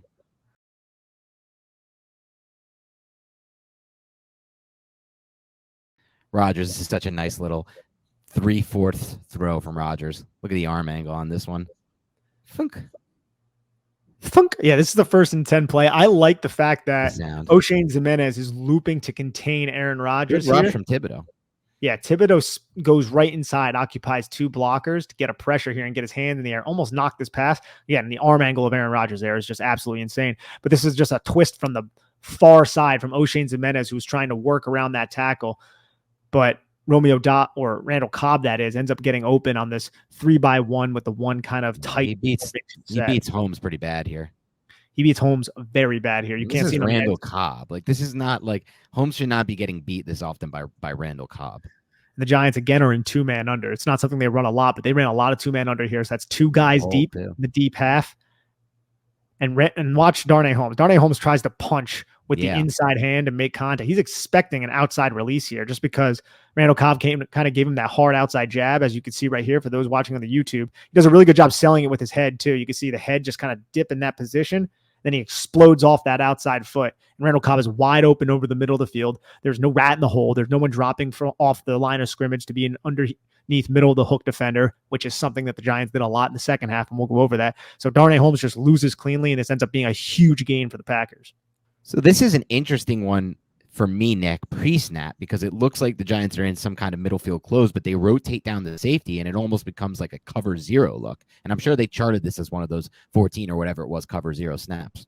Oh, they definitely did. Because cover 0, according to the charting, it's not an all-out blitz. It's just there's no safety. That's what cover 0 actually is. But this is something that the Giants end up doing a little bit later on in the game as well with different defenders. You could see O'Shane Ximines, because it's a 2-by-2 set. O'Shane Ximines is the M-man on the line of scrimmage to the more field side. He drops off, and he tries to wall off anything that would come inside. And then Jihad Ward also drops off. He's in the A gap that would also be to the field side. And the Giants end up bringing the defender who looks like he's going to be over the number 2 wide receiver to the boundary side. So that transitions the middle of the field close safety pre-snap over the top of Bob Tonyan. So there's no safety in the middle of the field. And Aaron Rodgers processes this very fast. And he takes a deep shot on a slot fade against Darnay Holmes, Randall Cobb. And Darnay Holmes doesn't get the face guarding penalty, luckily, Dan, but he ends up making a really good play here, just getting in the way of Randall Cobb and not allowing him to catch the football. Yeah, that's yep. And it's not the best throw either from Rodgers, if we're going to be honest. No, it's not. And we say that quite a bit here. You get another free rusher, though, Dan. You get another free rusher. I want to give him credit for that. It's harder to throw with the free rusher, but still, he has a chance to get this ball off. He has to throw from that kind of 3-4 angle, though, because of the free rusher. Like, if you look at McKinney here, he can't throw this exactly as he wants to because McKinney closes in on him so fast. And I want everybody to pay attention to the Packers' protection here. Look at the center and the guard, and they end up kind of blocking themselves. Both of those guys are wasted in the protection. And this is something that's going to happen later on in the game. This is something that Wink's going to go back to. You crowd the line of scrimmage. No one knows who is coming on this blitz. And then you end up having to one side of the formation, the non-blitz side, two wasted blockers. You have a one-on-one to the blitz side, and then an unblocked rusher coming right in at Aaron Rodgers. You just drop two defenders off into middle hooks and just waste blockers. I just think Wink Martindale, there's got to be, I don't watch film on every team, Dan, but there's got to be just few defensive coordinators who do a better job wasting opponents' blockers like he does. I love to hear that too, right? Like that's unbelievable takeaway right there from Nick, because he's so right. That's what we talk about when we're talking about manipulating the protections by, just where you're aligning these defenders pre-snap. And when you have wasted guys in protection, or if there's like one or three guys protecting one guy on that side of the field, that's when you have it. That's another easy way to get an edge from a schematic standpoint as a defense, because you're using like three guys or two guys to account for one defender. Or sometimes I've seen, the Giant or the opposing team. There was one snap, I think, of last week or the week before, where there were three offensive linemen in the area and there was only one Giants pass rush. The rest dropped. And it's just like the rest of those players who aren't, when you're using three guys to block one guy, well, that gives you a disadvantage as an offense. There's reasons why a lot of opposing offensive coordinators, Dan, say the coach that they hate to go up against the most is Wink Martindale. Yes. And it's because of stuff like this. Before the season, that's what Greg Cosell said. He said the number one name that came up the most was Wink Martindale. Imagine offensive line coaches and what they have to do. You don't know who's coming on the pressure. And yeah, it might make it a little bit easier for even good quarterbacks, but you could see Aaron Rodgers struggling here because he has free rushers in his face. Like, his accuracy was not on in this game. Maybe you could chalk it up to the fact that he's in London. Maybe he just had a bad day. I don't know. But all I know is Wink Martindale designed plenty of free rushers to get after him, and that coincides with Aaron Rodgers being off target with plenty of throws. Yeah, you nailed it. And now we have this third down play. The second down play, Rodgers just missed Romeo Doubs to the flat. And you can see the adjustment here by the Giants. Randall Cobb has been an issue for the Giants all game. So what does the Giants do? They put a Dory Jackson on Randall Cobb and they run him on the horizontal cross. This is, I guess, presumably the play where Dory Jackson gets hurt because we don't see him again. Let's try to look at this one and see if we can kind of figure out how that injury looks. Possibly right there. Dory Jackson engages and he tries to keep Randall Cobb from going inside, but Randall Cobb kind of flings a Dory Jackson around and wins inside. And you can see a Dory Jackson awkwardly kind of stumbles there on this third down. And then he kind of like just trots. He doesn't really limp too much. It looks like he kind of favors it a lot at the end of the play. Like right there, he kind of drops down, as you can see. So maybe that's exactly what happened. But I think this is just, first off, the pressure almost gets home from Kayvon Thibodeau, but Julian Love, again, makes a gigantic tackle here. Mind you, it's getting towards the end of the half right here, but Aaron Rodgers somehow Pat Mahomes the ball over to Robert Tonyan, who's initially in protection, and then it's just Robert Tonyan against Julian Love with nobody else, essentially. You have this deep safety who's basically on the goal line. Julian Love fights through the contact and makes that tackle before he gets out of bounds. That is an awesome play right there by Julian Love. And that's the third time we've called out Love for making an unheralded, awesome play on the film. And let's watch it from this angle. Just keep an eye on number 20 here and the play he makes. Rodgers evades, boom, breaks down on it, and then takes him away. And like you said, I mean, there are the Giants are a defense that always rallies. I know you brought this up earlier, and this was a great play by Love. I'm not sure he gets the first down anyway. It's tough to say. But either way, an open field tackle like that goes a long way. The first down isn't even, I mean, it is a big deal, but the time was starting to run out. It's more about time here. True. Look at this hold, the Bakhtiari on O'Shane Zimenez. And dude, oh yeah, what is all that? Wow. Look at that hold. What is this ref doing? This ref is looking right at it. He's looking directly. Oh my God. Look at this is such a good screenshot. Look at that screenshot. You know what? I should start screenshot. I'm going to start screenshotting these. Hold on. Roll back. I'm going to screenshot this real quick. Tell me when you get to that point. Yeah, there it is. Perfect. I think it's perfect right here. Okay. I got the screenshot of it. We'll put that on Twitter. It's just so funny. The ref's looking right at this hold. Both refs have an eye on. Honestly, dude, both these refs are looking at. It's a weird no call. I feel like with holding, man, the refs are really subjective when they call holding. We've always heard like you could call hold on every play. You know that like that old adage in the NFL, like you could really call hold on every play. But like these ones that are so egregious here, like from Bakhtiari, I don't understand how you can't call that when you have two refs looking at it. And that would have knocked him back 10 yards. That could have been a big deal.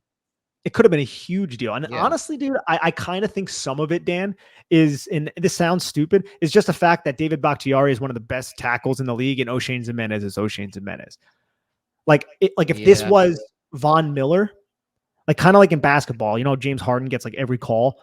It's sort of like that. Like stars get preferential treatment. And I think if this is Von Miller, he might have got this call, or a player like that. That's probably a great point. And you think about that when it comes to like the roughing the passers, right, Nick? How like Tom Brady, it seems, gets some of the calls. And so I think that could translate also to like the defensive ends and the edge rushers as well, and the tackles. And also, I just want to bring up Kayvon right here. He's up against a tight end. Mind you, it's Bob Tonyan, who's not the best blocker, but watch how he gets his hands inside, violently sheds, gets to the half man, creates the separation. And it's not even like Tonyan was trying to shed and then just present the target, because Tonyan looks like, oh, crap, what do I do? Okay, let me just get into a route right here.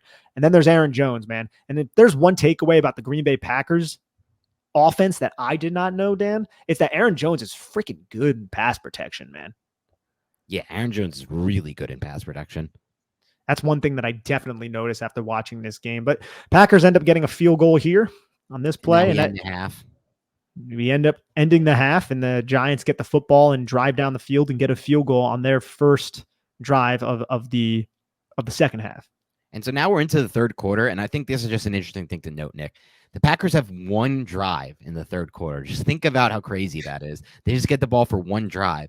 And they really only have two drives in the fourth quarter, because they end up getting it for that Hail Mary play, but it's a one-play drive. So they only end up having 3 possessions the whole half. That goes to show what we talked about in the last podcast, how the offense can aid the defense. But, you know, this 7-play, 46-yard drive that we're about to talk about after the Giants scored the field goal to cut it to a one-score game, this is the key drive in this game for the defense. Like, if you want to ask what their defense is most proud of in this game, it's probably not the 3-and-outs they had. They had 2 3-and-outs, one coming after this. They're probably most proud of this, because the Packers were driving into scoring range. They were going to score at least a field goal. And that Dexter Lawrence sack, which we're going to show in a second, changes everything there. So let's dive into this drive right now. It's crazy too, Dan, because they pick up on five plays, they pick up 4 first downs. Like, that's insane right here. And we'll go over one of them right here. Against I formation, the Giants will come out in nickel personnel. They just play action. And remember, this is right after Dory Jackson is out of the game. Yep. Quick slant right here against Nick McLeod. Good adjustment by Alan Lazard to kind of go up. And he's like 6'6". So, you know, it's easier for him to do it. Makes that catch, pick up the first down. Tay Crowder right here, kind of a little bit late to get his head around. You can see he gets his head around and the football's kind of coming, and it takes him a little bit to adjust and actually realize what's going on. But we can see this also from the sideline angle. And the first couple plays of this drive, though, man, I'm getting worried. I'm like, damn, man, the Packers not losing any steam. I know the Giants just had this long 11-play drive. They got some points on the board, but geez, they look really hot to start this drive. And luckily it didn't last. Yeah, exactly. I mean, it's not even that it didn't last. The Giants just came up with such a big play at the right time. Sometimes football's about that. Like, they weren't really slow. I mean, you could say they were slowing down anyway, because they got themselves into a 3rd and 8 situation. But really, I mean, you have an overthrow in the second. We'll get to it in a second. But you have an overthrow on the second down, and you get into that 3rd and long situation. The Giants are just able to capitalize. It's kind of what it comes down to, the execution there. Absolutely. Dexter Lawrence makes a really good play right there, as you can see. And then the Packers end up getting a first down because Nick McLeod takes a holding penalty. We don't have that. Yeah. The video of that. But the Packers end up getting a first down eventually. They come out in this split back look with DeGuara again, use Christian Watson in motion to remove Fabian Moreau, and then they run the football with A.J. Dillon, who ends up getting a first down on the 11. Yeah, we can see the adjustment here on the end zone angle. I feel like Jalen Smith bites and he fills this gap, and it's a really good play by Jalen Smith because he fills the gap, but then there's no one there to contain A.J. Dillon. But he does a good job. Like, right there, he ends up filling this gap, to take out that lead blocker, and that forces A.J. Dillon to bounce around. But this blocker on Jihad does a great Ward job on Ward. Yeah. Hitting Ward, so nobody's really out there. Crowder's taken out of the play. And Crowder's taken out of play. But what a play by Jalen Smith to fill and then work around and then still make this tackle. I wonder if, it's a great play by Jalen Smith to fill, like you said, and then still be able to make that tackle. Look, he bounces off that. But I wonder if it makes sense for, like, I guess they're just it seems like they almost have like Ward and Smith playing the same gap almost here. Where you also have Tay Crowder. Like, you have Tay Crowder right there in the A. It is kind of because Ward goes in here and he's taking on a puller. Right. And it does look like that. And he's wrong arming too. He's not squeeze technique. Squeeze technique would mean that he would be going in with that inside shoulder and then he would keep the outside arm free. But instead here, he wrong arms and Jalen Smith fills at the same time. So you're right, because a wrong arm technique is designed for him to just collapse this desired gap, create a traffic jam, and then bounce everything outside. Jalen Smith fills off of the second blocker on this counter run and just removes Josiah DeGuara, but then he's not there to make the tackle on the outside. And that puts Nick McLeod in a really crappy situation. Tay Crowder, like we talk about how linebackers bail each other out sometimes. This would be one of those situations where you ideally would want Tay Crowder to bounce around and get out there, but at the same time, Tay Crowder has to respect this A gap initially. Like he bounced around and A.J. Dillon could have hit this and then got past Justin Ellis, who is eating a double team. So it's just one of those plays where it was blocked up well by Green Bay. And they pinned Ward inside. They did a good job on Ward. Yeah, well, he used the wrong arm instead of squeezing there. And I'm not sure what the rules were for the defense on who has what gap or whatnot. But I feel like I like this pop right here by Jalen Smith right there. And I love the fact that he was able to get contained, even though he surrendered 11 yards. He was able to show hustle and effort to track down A.J. Dillon. But You're again, right, man, just another nice run and another nice play by the Green Bay Packers. And right here, we're starting to sweat, Dan. We're just starting to sweat. Yeah, they were on a run here. We were starting to be like, all right, look, it was good. It was a fun game. We gave it a shot, but the Packers are rolling again. But here comes this big sequence. It was right after that play, right? Because there was 11-yard rush. Oh, no, there was actually one play. The Randall Cobb play. Yeah, the Cobb play, yep. And again, you can see, though, man, look at pre-snap right before the snap, you have a cover 6 type of look. Yeah. Xavier Mckinney drops down and he takes like a middle hook, and the Giants end up just being in a cover 3 type of defense. And Randall Cobb gets matched up on Jalen Smith. Just a phenomenal play extending it by Aaron Rodgers. And by Randall Cobb. Too. Yep. Yeah. But this is on the court. For me, it's the quarterback there. If you're just watching Rodgers, I mean, that's a play we don't see a lot of quarterbacks make out of structure. Yeah, he's insane. I can't believe the Giants beat him. And that's not a slight on the Giants. It's just Aaron Rodgers he's an elite quarterback in this league, and the Giants were able to defeat him. And he didn't have an elite game, to be honest. You know, he did not. That's the interesting part. They threw him off his game completely.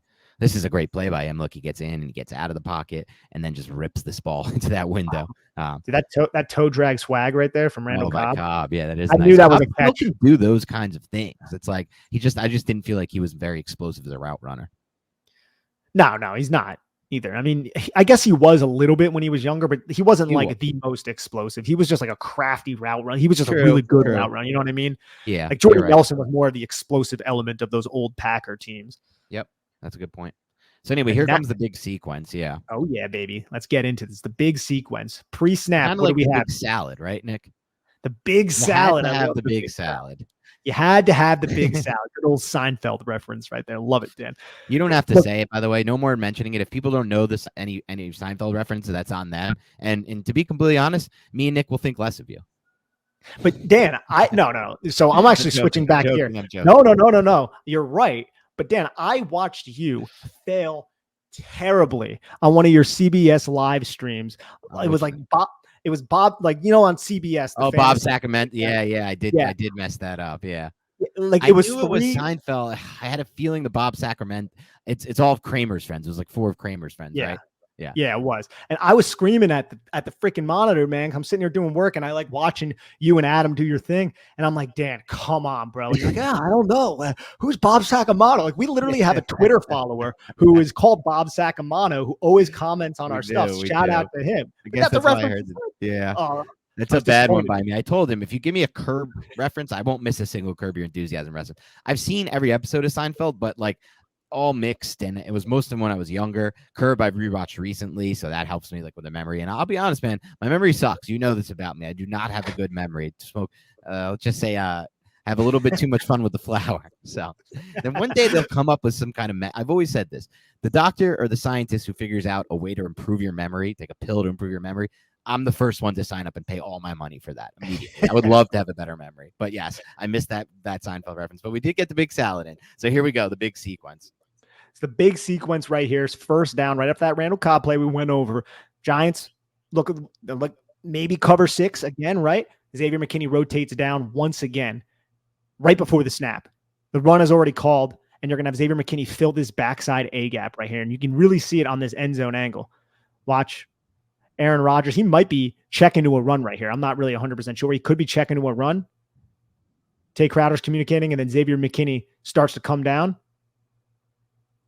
The snap happens, and then he fills this A gap. Aaron Jones cannot bounce into this A gap. Christian Watson has no angle to block Xavier McKinney. So now Aaron Jones just has to go right into this wall of defense right here. Like, this is an insane wall that the Giants, it keeps clicking off, that the Giants build the wall right here. Watch that. O'Shane Zeman is stacking this tight end. Nick Williams, low leverage, low hat. Hands are inside of his assignment. And Dexter Lawrence is just pushing his guy backwards. And there's nothing. That's the type of wall that can't even come down with Giants. Nice. That was a terrible. I tried to get a little Game of Thrones reference in there. I think you got it, but it just wasn't well executed. I'll go back to the drawing board. No. I thought it was okay. I think you wanted to do more with it, but I wanted to do more with it. You didn't. Let's go back. You didn't know how to, so you just so you said with Giants, and you were thinking as you were saying Giants for something else. Yes. I got something there, dude. That happens. I'll come back to that at some point. All right, that happens to me all the time. But this is such a good play by Xavier McKinney and just Wink Martindale to rotate him down to the weak side. And I just love the run defense over here to the strong side of the play. Just absolutely nowhere for Aaron Jones to go, and this ends up going for just 2 yards to set up a 2nd and 8. And on the 2nd and 8, yep. On the 2nd and 8 too, man, they try to take a deep shot here. Yeah, they go with the deep Yankee concept. This is something that Dallas has run. It's good against middle of the field closed type of defenses. And he just overthrows Dobbs, probably luckily because Xavier McKinney covers this very well, as you can see. Do it off the play action to suck the linebackers up. Fabian Moreau was all over Christian Watson. Great coverage. Great coverage by the Giants, but you try to take a shot. I get it. 2nd and 8, you go off the play action. You're in field goal range, but this is the downside to doing something like that. And we're typically proponents of doing that, but the downside is now you're in a 3rd and 8 if you don't connect on that shot. And you're in 3rd and 8, and this is just excellent by the New York Giants. The sack by Dexter Lawrence. We'll go over it more on the end zone view, but just watch Tony Jefferson, who was aligned in the A gap, the top of your screen a little bit more. He's going to drop off and sink underneath this number 2. Remember how earlier, Dan, we were going over how Randall Cobb was winning inside on these little slants and things like that? Well, this is a little adjustment. We're going to take advantage of the protection, which we'll go over in a second because of the alignment pre-snap from Tony Jefferson, and also sink him underneath the number 2 receiver, who is going to be the first read for Aaron Rodgers. This worked perfectly for the New York Giants and perfectly for Wink Martindale. And you'll really see how this materializes. The brilliance in this from the end zone angle right here. You have Tony Jefferson, who is aligned in the A gap, and it's kind of like a 2-eye position. So he's on the inside shoulder of the guard. And you're going to have Jihad Ward on the other side of the center, kind of in a 2-eye position. And the Packers, because of this, are going to slide the center to help the guard with Jihad Ward, especially because you have Xavier McKinney, who could also come on a blitz to that side. You also have O'Shane Zeman occupying the tackle. But to the pressure side, where Tony Jefferson is, he's standing right in the A gap, and then at the snap, he drops underneath the number 2 receiver. But if you watch, and if you're watching on YouTube, you can see where the attention is initially paid by that guard. He looks right at Tony Jefferson, and that even steps in that direction. And because of that presence from Tony Jefferson, Dan, that forces 74, the tackle, to step towards Dexter Lawrence, who is in a 4-eye type of technique. And it's going to leave Kayvon Thibodeau as the unblocked defender. So Rodgers theoretically would throw hot in this situation. But what ends up happening is Tony Jefferson drops off to remove the hot read, even though the protection is blocking like it should be hot. 70, the guard, realizes, so he transitions to Dexter Lawrence, but now Dexter Lawrence already has better positioning because 70 is late to transition to him, and it takes 74 a split second to realize that Jefferson dropped in the coverage, that he needs to get over to Kayvon Thibodeau. So now Thibodeau is already basically hip to hip, winning high side, and Rodgers notices this. So he tries to step up in the pocket and evade, but Dexter Lawrence just takes advantage of this guard and runs right through him to get this sack. Like, one reason why this play happened, great on Dexter Lawrence because of the strength and the power and the force and all that. Good get off by Kayvon Thibodeau, even though it was assisted somewhat by the fact that the tackle had to pay attention to Dexter Lawrence. This is also just great pre-snap alignment. Yes, exactly. That side of the line of scrimmage. That is what nobody is talking about, right? I think that's... Yeah, go ahead. Sorry. Tony Jefferson's position here, Dan, is one reason why the Giants get this sack. And this one play, this one position, this one alignment could be one reason, or could be the reason why the Giants end up winning this football game. Yeah, to me, this is more than anything on Wink than it is on other players. Like, look, just you can see it yourself. Run it back, focusing on Dexter Lawrence, focusing on Kayvon Thibodeau, one after the other if you want to.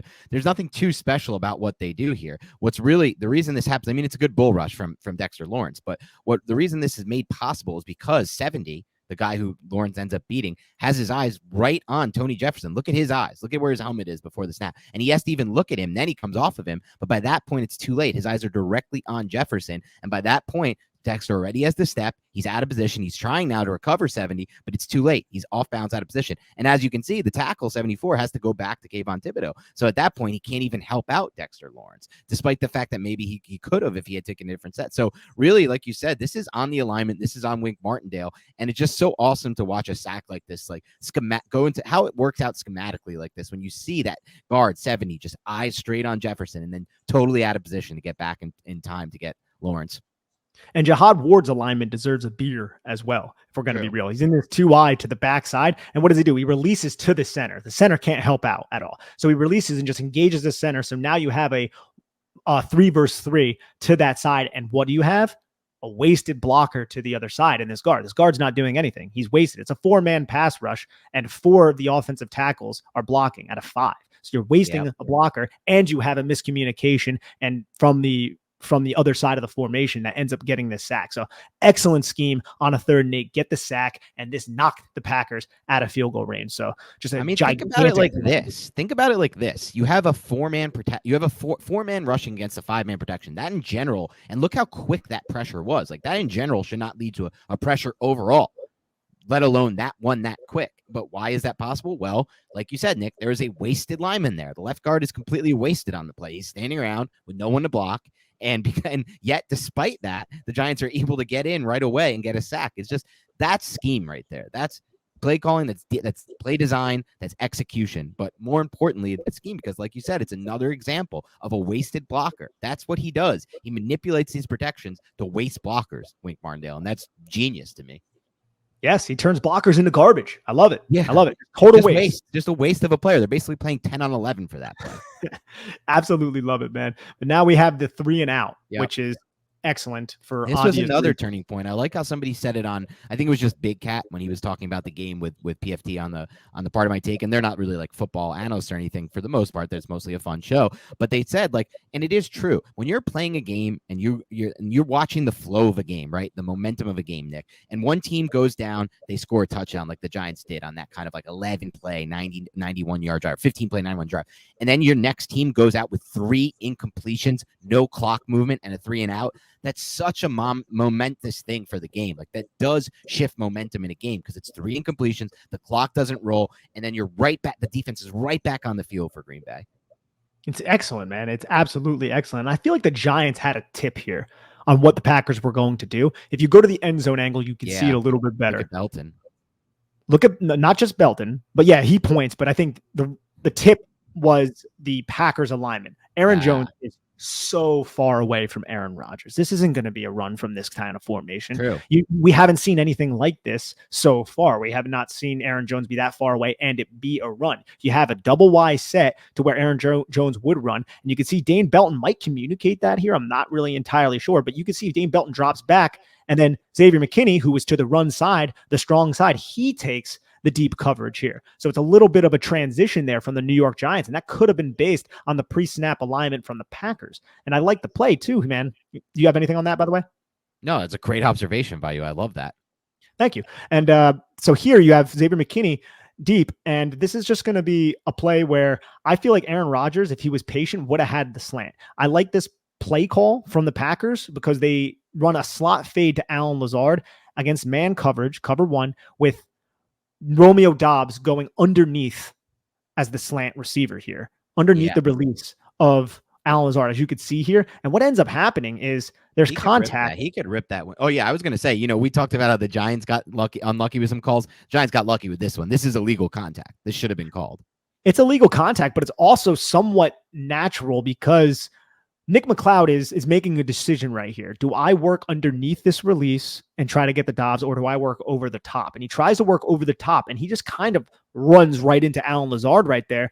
But honestly, Dan, if this was completed to Romeo Doubs, this would have been a penalty on the Green Bay Packers, just like it was on previous 2 weeks for the Giants, right? I mean, it was the same type of thrown that ball to Romeo Doubs. Like, yeah, Jalen Smith is cheating over, but you could rip that window. I mean, you're Aaron Rodgers. You can make that throw. You also have, I don't know if this is a mistake, maybe based on the fact that Dane Belton transitioned off of the pre-snap alignment, that both Dane Belton and Tay Crowder take Aaron Jones right there in the flat, and then that leaves this throwing window open. But damn, Jalen Smith kind of realizes what's going on, or at least he reads Aaron Rodgers here, and you can see Jalen Smith just hustle to work underneath the slant from Romeo Doubs. But by that point, Aaron Rodgers seems to have made his mind up to throw the fade. But that contact is what screws this entire thing up. Now, Lazard realistically might not have caught this football against Fabian Moreau. I mean, he thinks it's illegal contact, Lazard. I think this is debatable. I think, to me, this should have been called, because he does disrupt the route. Nick. Yeah, I know he's trying to work underneath, but I'm not sure if that's a legal thing to do. No, I get it, man. I mean, I'm very happy with the no call. As I'm sure, and we deserve it because we got the McKinney call. They went back and forth. There were some bad calls here. I don't think it was like either side got any kind of. I would argue this is incidental though, because of the route. It could be. Yeah, he's trying to work underneath to that in breaking slant. Like, I get it. I just feel like you're still probably not allowed to make that kind of contact that far down the field. But this is what the offense scripted this play. For one reason, you want the slot fade. And the one reason why the slot fade was taken is because the Giants are in the middle of the field closed type of defense. When they were in it in all three of these plays, by the way, which is just crazy when you're going up against Aaron Rodgers, but you got to love Wink Martdinale. But one thing that Matt LaFleur thought when he was scripting this play is we're going to create this rub to naturally get in the way of Nick McCloud. And that's exactly what happens. It's just Aaron Rodgers doesn't throw the slant. He throws the slot fade instead. So they end up creating the pick, but it alters the route of the slot fade that ends up getting thrown. That's such a good. Yep. I love that. Let's move on to the second down play though. And this is going to be just a really great individual effort by Nick McCloud again. And here he does a great job not getting altered by Romeo Doubs' release. Because again, man coverage here, single high pre-snap, you could see. It looks like they're going to be too high. Xavier McKinney goes downward towards the strength of the formation, really protecting themselves from the run here, daring the Green Bay Packers to throw the ball. And then you're going to get a vertical release by Doubs here. And then right underneath that is where you get Randall Cobb. Randall Cobb is just going to run a little slant underneath a vertical release from Romeo Doubs. And Nick McCloud has to fight through this traffic. And Nick McCloud does a really good job avoiding contact. If you're watching on YouTube, you can see that. Doesn't get contacted at all by Doubs. And then he just gets right to the hip of Randall Cobb and harasses him enough for this pass to not get caught. And this ball is very catchable. It actually hits Cobb in the hands. And McCloud doesn't even make contact on it. So very catchable football here, Dan. Off of a halfback play action misdirection. Look, it's right there. It's in his hands. But McCloud has that great play. He has that upfield hand to deflect. And then what have we been saying for years? It goes back to that time Jabril Peppers surrendered a touchdown against Boston Scott, and Jerome Henderson publicly criticized him for it because Jerome Henderson teaches this. Jerome Henderson, this is the way you defend. A lot of great defensive back coaches teach this. You go with that upfield hand, and then this backside hand, you control the hip. You don't want to be too aggressive with it. Control the hip with the right hand. Yep. That's a great technique right there. It's a great technique, but the reason you do it is just in case if you miss this, now you have that upfield or you have that backside hand who has control and you can make the tackle. Right. But here, Cobb doesn't even make the catch because we saw Jabril Peppers go with the backside hand and he missed, and then you have no positive control on the receiver whatsoever. So it's just sound technique that every defensive back should coach, in my opinion. It's great to see from a guy who's just like forced to come in there at this time of the game. So we get into a 3rd and 10 situation here. This is a big play for this entire game, right? Like getting off the field here, like we said, makes a big difference. So the Giants open up here with what looks like a middle of the field close looks, one single high safety. Or is it more like a quarters coverage? No, this is the middle of the field closed again. It's the same thing. Man it's just coverage with the rest of them. Yep. A man coverage type of play here. Only the middle of the field closed safety kind of drops to rob the number 2, as you can see. He's not gaining depth here. And this is something Aaron Rodgers looks at right here. He drops to rob Randall Cobb. So that's his goal right there. He's kind of like a trap type of coverage, if you want to call it that. He's not dropping to depth. Rodgers reads that. The blitz gets picked up, by the way. And then the Giants also drop Nick Williams and freaking Justin Ellis into the middle hooks to rob anything that's close.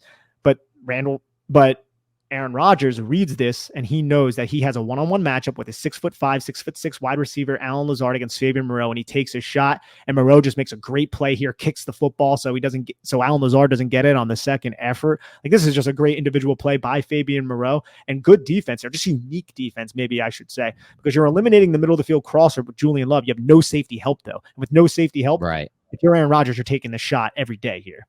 And the Giants are fine with him taking this shot, right? It's a 3rd and 10 situation. These types of deep shots are not high percentage throws. Like, even with an Aaron Rodgers type as your quarterback, you can see it is good coverage by Fabian Moreau, and I want that to be pointed out. And really good job picking up the blitzer there.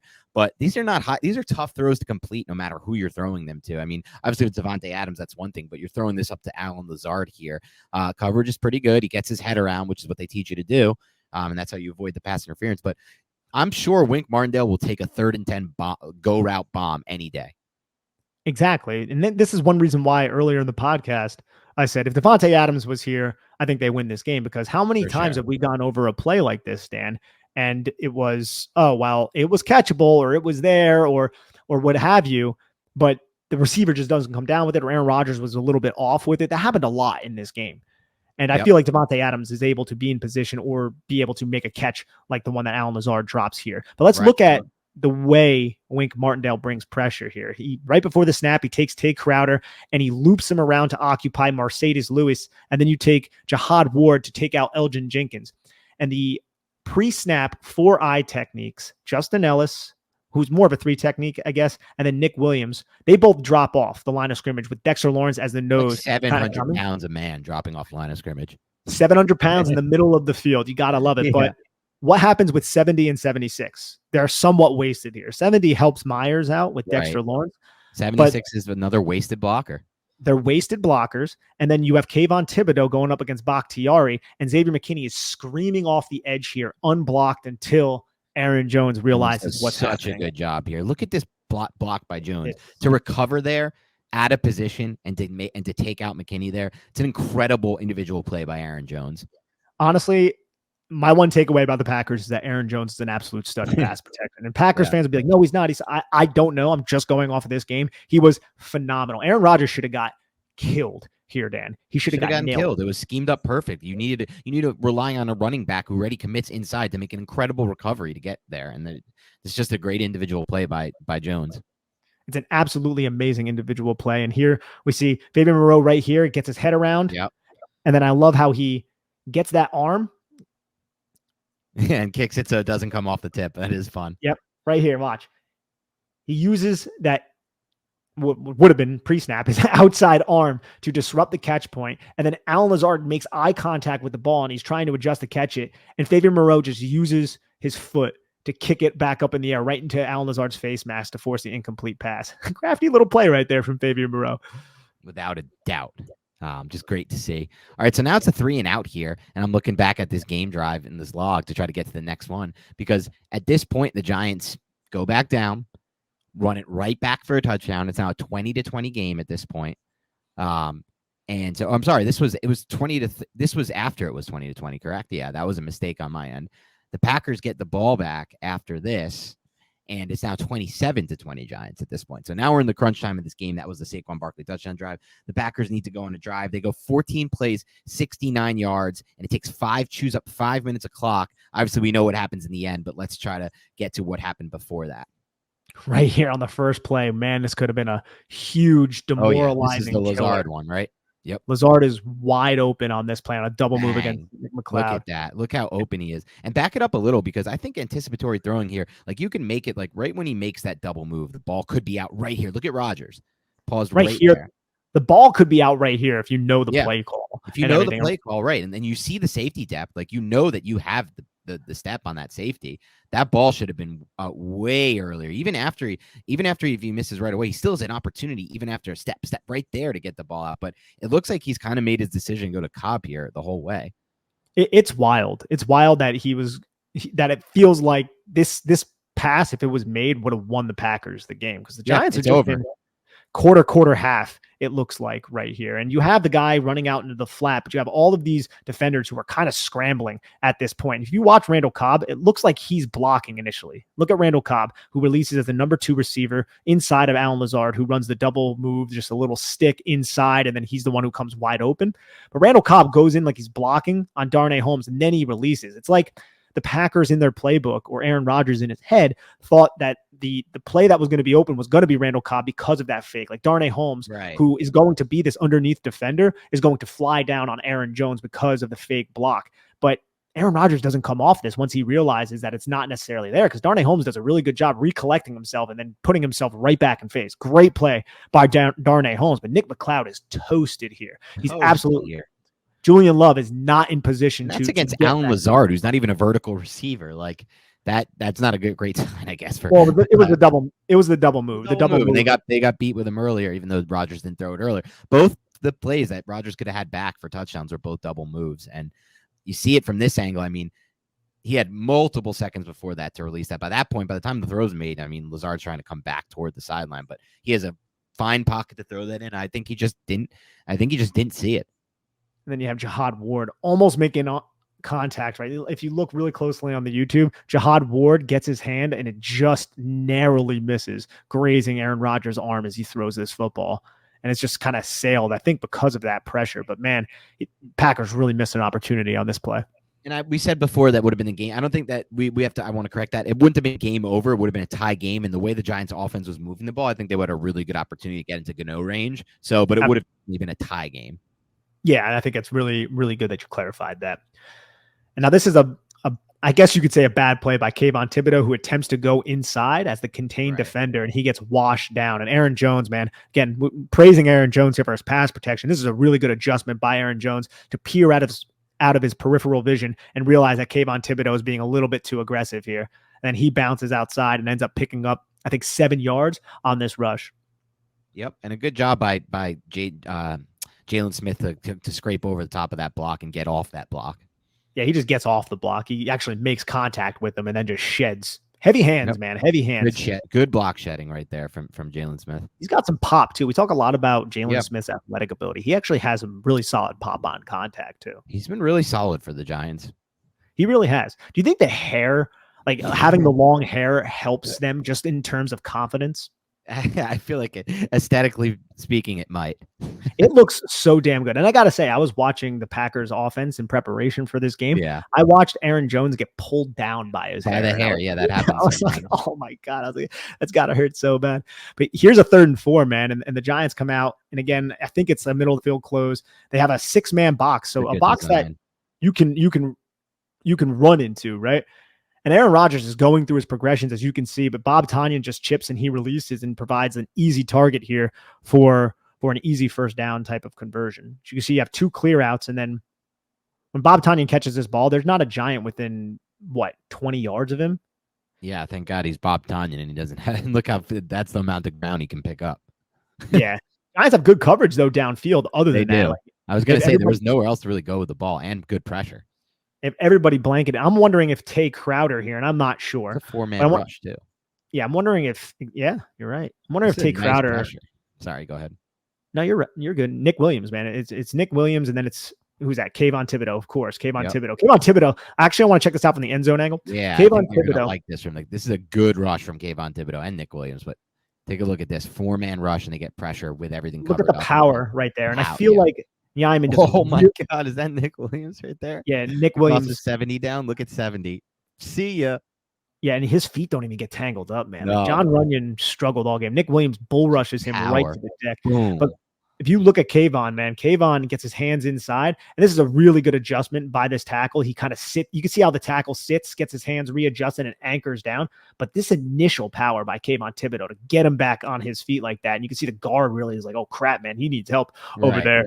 That's a good initial rush, but I feel like the tackle did a good job anchoring down. But I'm wondering if Tay Crowder, and I'm not sure, if he neglected to pay attention to Tanyan here. Tanyan's an eligible receiver in this 3-by-1 set. He drops back like he is in pass protection, and then Tay Crowder just kind of sinks to depth to eliminate Randall Cobb, but he sinks so far that it just absolutely neglects Bob Tanyan. You got to respect Big Bob, bro.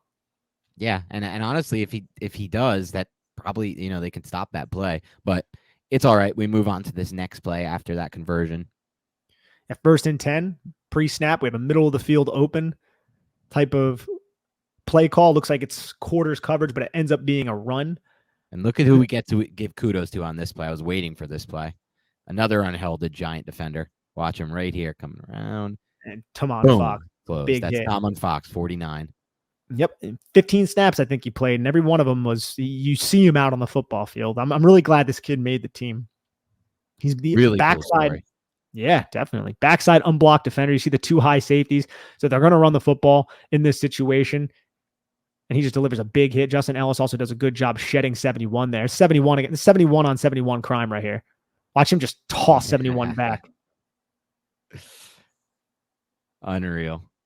That's a good play by Justin Ellis, man. It's a really good play by Justin Ellis too. And we talked a lot about with a signing like Justin Ellis, like where we're going to get another version of the idiot from Detroit we got from Detroit. I forget his name. Danny Shelton. Because sometimes these guys are just like total busts, and that has not been the case with Ellis. He doesn't play a million snaps, but he does a pretty damn good job when he's out there. He does. This is a good play by 2 unheralded players. Only a 2-yard rush by AJ. That was awesome. Look at Ellis after. He's so pumped about this play that he made there. He's just a small thing. I just saw it's not, but just cool to see 2 guys that aren't heralded players on this team, Ellis and Fox. Absolutely. And Dan, I feel like on this drive too, this was one of the drives where it was like Wink and LaFleur were just going back and forth with playing middle of the field close or sending pressure. That was more specifically when they're in the red zone. But like right here, they have 3 guys deep, right? 3 guys deep. It looks like they're going to be in some cover 6. So Aaron Rodgers just throws the number 3 little flat route. So it was kind of like death by a million paper cuts if the Packers ended up scoring here, which they did not, because it was just run the football against these favorable boxes because you have 2 guys deep. And we don't have that extra guy in the box, or throw to the flat when it's there. And if you look here, 3-by-1 set by the Packers, the number 2 receiver, this is the guy you want closer to the line of scrimmage. He's about 4 yards off the line of scrimmage, but the number 1 cornerback and the number 3 cornerback, and I meant the number 2 cornerback before, they're about 10 yards off the line. So there's so much space here for Randall Cobb. And I feel like Darnay Holmes does a solid job attempting to get outside there, but Alan Lazard just blocks him. This ends up going for a first down again. No, I was going to say that's what we've seen a lot of in this game, that chess match back and forth, and you start to see maybe it tilt a little bit toward LaFleur on this drive. In the beginning, that is, right, of course. At times in the beginning, exactly. Of course, at the end, we start to see Wink show his true colors. And here they just run a boundary halfback pitch to Aaron Jones. A nice call. Justin Lane makes a nice physical tackle here. This is like a big tackle by Justin Lane because he's the last line of defense at this time. Because you're going to have some solid blocks over here to the play side. Yeah, it's blocked up really well. Mercedes Lewis does a really good job on Jalen Smith, and then Lane just kind of flies down to make the tackle. This ends up going for, I think, 8 yards on this play. And it's going to set up another just easy pitch, just another quick little throw. Second and 2. Second and really, 2. Honestly, looking back at the film as we've gone through it, man, it weren't too, he hit that deep dig to Dobbs. There weren't too many, and obviously the Cobb throw early in the game on the first drive. There weren't too many big throws in this game. A lot of it, when he did move the ball through the air, it was a lot of this type of stuff. It was a lot of this type of stuff, and I feel like the Giants and Justin Lane specifically played this very well. Justin Lane reads this. He sees the number 2. Kind of almost like a cut technique, just comes right down and then blows Alan Lazard up to force an incomplete pass, and then also force a 3rd and 2 where the Giants align again in an off type of leverage, and the Packers oblige. As you'll see right here if you're watching on YouTube. They're off So Rodgers throws a boundary out route about 5 yards downfield to Allen Lazard. It's well timed. I feel like Jalen Smith almost gets his hands into the throwing lane, ends up going for a completion against Justin Lane. Okay, so 1st and 10, little quarters action, little slant flat from the Packers here. Nothing too crazy. Just take what you give them. Take what the defense gives you. Yep, and the defense was giving this, man. They were giving this up until the red zone. They were okay with it because you have safeties at depth here. They're both in two read type of defenses right here. You can see the eyes of these defenders and how they open up. They're watching the release of the number 2, but you could see the leverage of Nick McLeod right here. He's off 87, Romeo Doubs. Romeo Doubs runs a quick slant route, and the depth of that safety is about 12 yards, so it's too much ground for him to cover on a well-timed pass by Aaron Rodgers. This ends up going for a little completion here. Yeah, that was an 8-yard gain there and sets up the 2nd and 2 here, or a little RPO action. 2nd and 2. Giants look like they're in some sort of cover 6 look. They're not going into their cover 0 looks yet. And again, what do the Packers do? This looks to me like it's some sort of RPO check. Doesn't look like Aaron Rodgers is really reading too much. Maybe he's glancing at Oshane Ximines and he sees Bob Tonyan on just a quick little flat pass. This is something that I expected the Packers to do all game. It's something they've been doing all season to Bob Tonyan off the RPO. Let's see if he actually reads Oshane Ximines or if he knew pre-snap where he was going. It looks like he looks in that direction. Oshane steps down.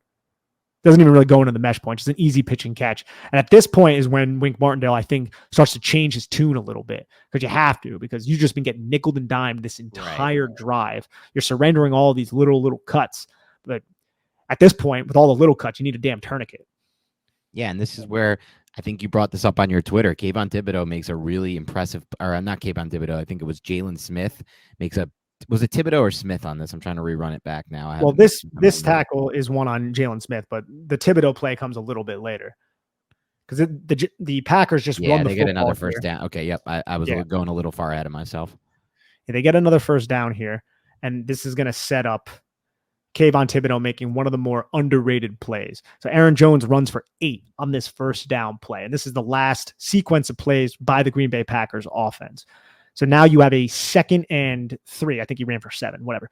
But you have a 2nd and 3, shotgun, and Kayvon Thibodeau is going to make a tackle that forces a 3rd and 1. Aaron Rodgers just hands the football off to Aaron Jones, and Kayvon Thibodeau undercuts 73's block and then tackles Aaron Jones from the backside. You can see it right there. Also want to acknowledge Nick Williams, who gets his hand on Aaron Jones and kind of slows him down, right? He eats a double team block, Nick Williams, and then he somehow gets his arm free and makes contact with Aaron Jones. And that allows Kayvon Thibodeau to wrap up Aaron Jones's legs. And then it's a group effort at this point with Jalen Smith also involved. So that is a very underrated play by both Kayvon Thibodeau and Nick Williams. Yep. And you can see the Giants defense rallying too. Just great to see. And that ends up stopped. I mean, that if they don't make that play, that's a first down. And the Giants could potentially lose this game because now they're in the 3rd and 2 and they only need to stop them for 2 plays. Only stop them for 2 plays. And you can see here, Giants aren't in conservative mode. When you're backed up this far, you want to start dictating things a little bit. So they're going to blitz their middle linebacker. And also it's a 3-by-1 set with the nub. The nub is the backside tight end that is in line to the boundary side. So the 3 receivers are to the field side where there is a lot of space. Jalen Smith is the end man on the line of scrimmage to the 3 receiver side. And he's going to act like he's blitzing. Going to take a step forward, and then he's going to sink underneath the number 2 receiver. And I feel like this little adjustment by Wink Martindale was a reason why they did not score a touchdown on this play, because the Giants are just in man coverage across the board right here, and they're sending pressure with Jalen Smith dropping to just get in the way of the number 2 and the number 3 and the number 1 receiver, whoever's breaking inward. And watch how the Packers run a follow concept with the number 3 receiver, the innermost receiver, Allen Lazard running an in route, just a quick slant. And then Randall Cobb's acting like he's running a flat route, but then he's pivoting back inside. So it's just a little quick angle. And what happens to Darnay Holmes right here? Darnay Holmes completely falls for the flat route, and he gets beat. And I feel like he recovers well, Dan, but he's beat here. And Aaron Rodgers wants to throw this football, but he has to double clutch while fading to his left and burp the baby a little bit there to allow Randall Cobb to pass through where Jalen Smith was. The presence of Jalen Smith here led to this PBU by Kayvon Thibodeau that ultimately almost was intercepted and then led to a 4th down. And just all those little details that go into making that play happen are just so interesting to me, right? Like you have Thibodeau coming in and obviously making the tip. That's the key factor in this play. But all of the moving parts here that make this possible, and the coverage here, and the little nuances to what Wink is doing post snap. Let's take a look from the end zone angle at everything you just broke down, and you could see what Rodgers is seeing on this play. So he snaps it here. Like he wants to throw the football there, Dan. Like that's you what I'm saying. like, And he just can't. He can't because he sees Jalen Smith there. Jalen Smith just sinking underneath this is such a huge part of this play. And that allows Kayvon Thibodeaux to get the pressure that he wants on this little ET stunt by or twist by Thibodeaux and Dexter Lawrence. They both get their hands in the air. And this is such a great individual effort too by Thibodeaux to knock this pass down. Because I don't know if this would have been completed. Darnay Holmes, to his credit, he didn't have the best game, but he does a really good job getting back into phase here. He's right on Randall Cobb's hip. Yep. It's just an excellent play right there for the Giants, and just such good design. Like you said, if they don't have Smith dropping into that area, he's going to be able to make that throw that he wants to make, and they might not time the jump. Like Thibodeaux might not time this right to get his hands on that. No, he might not. He very well might not. Look how close Crowder is to making the interception too. I know that double clutch right there by Aaron Rodgers. It's necessary. It's not on Rodgers. He has to be patient here, and that patience. Look. Thibodeau's getting blocked right here when Aaron Rodgers wants to throw the ball. There's no way he's getting his hands in the air. It's the fact that Thibodeaux flashes his eyes on Rodgers here, sees what Rodgers is doing, and now he gets his hands in the air. Literally, the presence of Smith is the cause of this play. Yep. And look, you're right. It looks like Crowder almost has, is his hand underneath it? I don't know. We need to bring in John Perry or something, but but it rolls out anyway. But it was close, man. That would have been a lot of fun. And then here, this is a real fun one to break down the final play of the game, the final play besides the Hail Mary, the 4th and 2. 4th and 2 play right here. You're gonna have 2 unblocked defenders in Julian Love and Xavier McKinney just come right in. Giants are just cover 0. Yeah. Just man coverage across the board, and Aaron Rodgers wants to throw a back shoulder to Allen Lazard. Both of these players are unblocked. You have everybody else. You have 2 guys in Jalen Smith and Jihad Ward who are aligned over the tight end and the tackle to the blitz side. What a pre-snap alignment right here. Look at this thing. Yeah, so you have 3 blockers to the right of the center with 4 Giants defenders, and they're all washing down the Giants defenders. So their task is to allow Julian Love and Xavier McKinney to come in unblocked. That's what their task is here. And that's exactly what ends up happening. And we can see it from the sideline angle as well. Great play by Xavier McKinney to get his hands up. But watch, you have 3 guys running routes, and you have 3 guys in coverage at the moment. And I don't know if this back shoulder is going to work anyway, even if the ball gets out here. That's a moot point, but it's a very moot point. But I think you're correct because Nick McLeod, to his credit, does a very good job. Yep. And I don't know, right there, you can see Lazard kind of twist away, and maybe if the throw was well timed enough, true, it would have got in. He can probably rip that, but it's tough. It wouldn't be a gimme. That's all I know. And for having this many guys at the line of scrimmage and not get a gimme if the ball gets out, that's impressive to me. It was just an excellent series at the end of the game right there, Dan. So good. Excellent series. And we can go over that last play too. It's just a Hail Mary play, but O'Shane Jimenez ends up getting the sack. Thibodeaux with a nice get off on that one too. Yeah, I mean, I think that's a technique. Probably, He's for it's a technique by Rodgers, right? Yeah, so he can roll out. Yeah, it's something that they've been doing for. Yeah, he does that. He did that on his Hail Mary to the line against the Lions too. You're right. And you get there's really not much to see from the sideline angle. You want to see everything from the end zone angle. So we'll pull that up here. Yeah.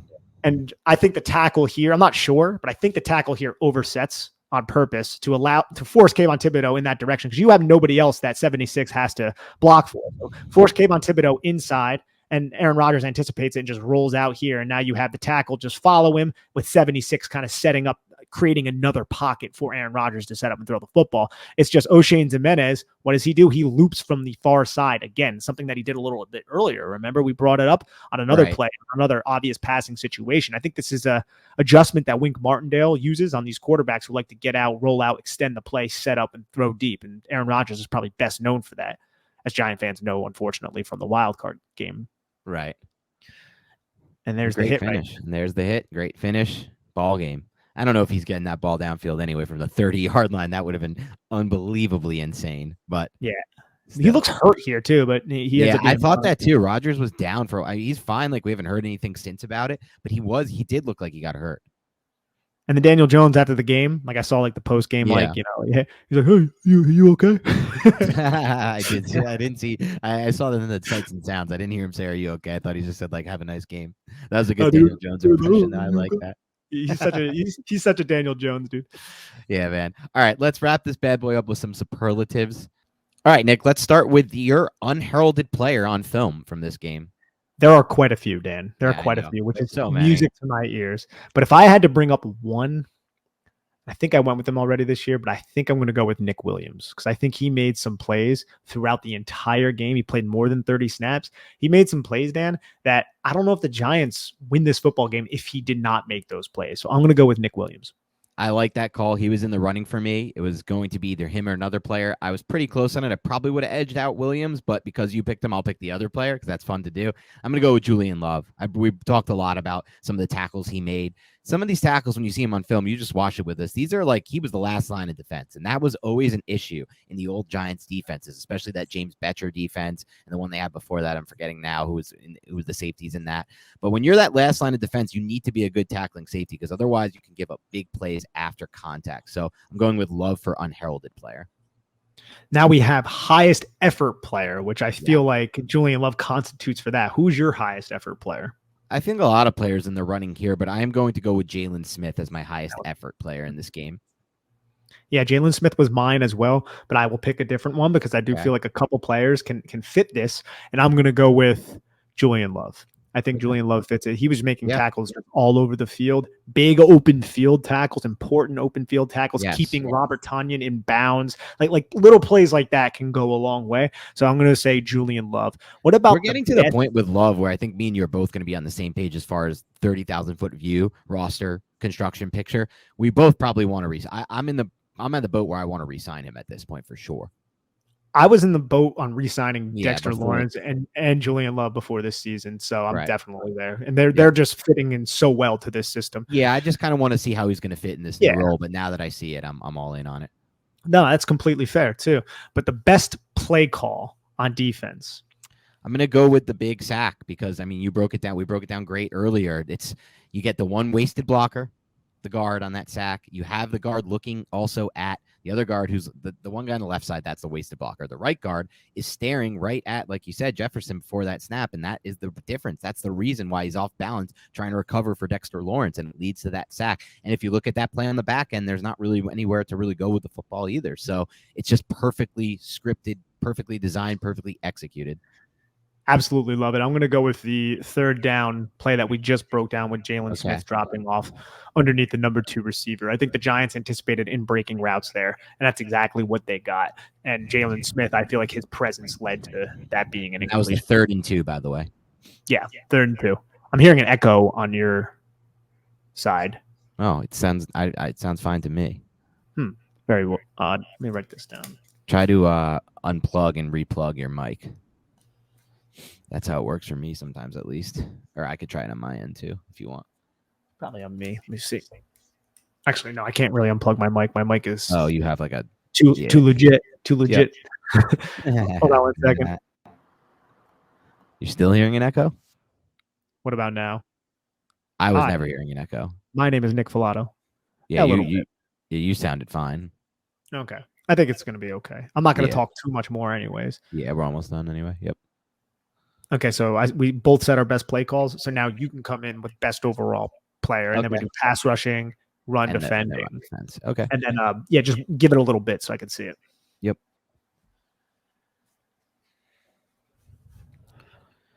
Okay, this will be an interesting one, I think, at least. Give me your best overall player on film. Very interesting one. Yeah, I don't have a defined answer either, I don't think.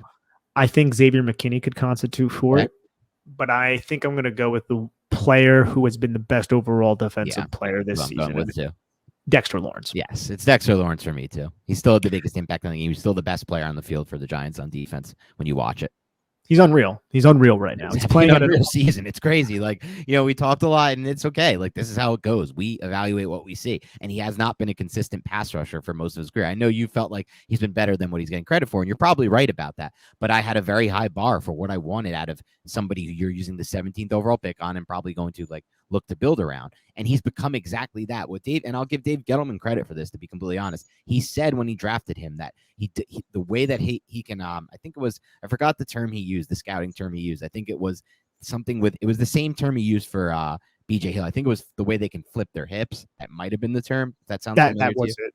Okay, Yes. The way he flips his hip for somebody who's 340 pounds, it's uncanny. He is a specimen, a freak of nature athlete. And now he's turning that into a pass rusher too, a consistent pass rusher, week to week basis. And now that he's taken that step, he's someone you definitely want to resign. He's a priority resign from this point. And I'm really glad they picked up the rookie option too, because that gives them some leverage and some help in that regard. But he's morphed into way more than what he was in my mind, at least. And it's not saying he didn't show flashes of that in the past, but now it's consistent.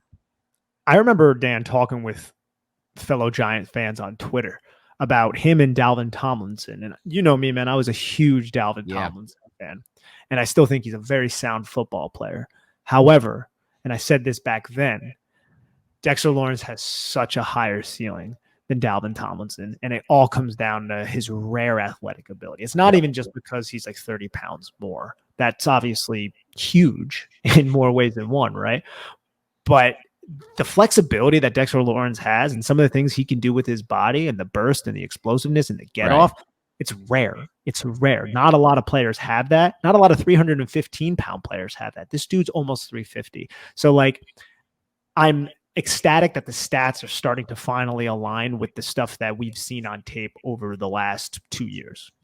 Yeah, exactly right. And you know, it just goes to show that, like you said, like you've said in the past, the progression is not always linear. Sometimes it requires, like, maybe it's the system too. I don't know what exactly. And he's had more experience in the NFL. That plays a factor in it too. But right now, what they're getting out of him is elite level interior defensive line play. And it's not just he's a great run stopper. He's also now a great pass rusher. And if you heard what Aaron Rodgers said today, and I think you tweeted this out as well on the McAfee podcast or whatever he joins for every week, he said that Dexter Lawrence is one of the best interior defensive linemen in the league right now. And he said called him by 97. He didn't call him by name, which is fine. I don't expect him to like learn the names of all these players, but it's like not his job. He's trying to read coverages. But what was interesting to me was not that he said this, Nick. I don't really care what Aaron Rodgers has to say. I care about what the people lining up against him and trying to block him every play have to say. And he said his three interior linemen, the three of them together, said this is one of the best guys they've faced all year, and he's one of the best in the league. And I think he's earned that at this point, and I couldn't be happier. What? Soon we get to have him and Leonard Williams next to each other. That's man. If Leonard Williams can get and stay healthy this year, and Ojulari can get back, we're starting to look like we potentially have one of the better defensive lines in the NFL. And then you even have guys like Ellerson Smith, who's like unique because he's not like a defensive lineman. But Wink can find a way to use him potentially. Wink will find a way to use him, similar to how he's using O'Shane Zimenez. Like the play that O'Shane Zimenez did on that final drive right there, looping around. You need to be athletic and explosive and be able to contain. Like you have a specific role there. And I think Ellerson Smith, despite the fact that he's somewhat of a neophyte, can execute that role. I love that.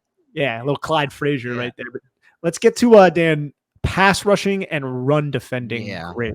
Interesting. So what's your pass rushing grade? Yeah, interesting.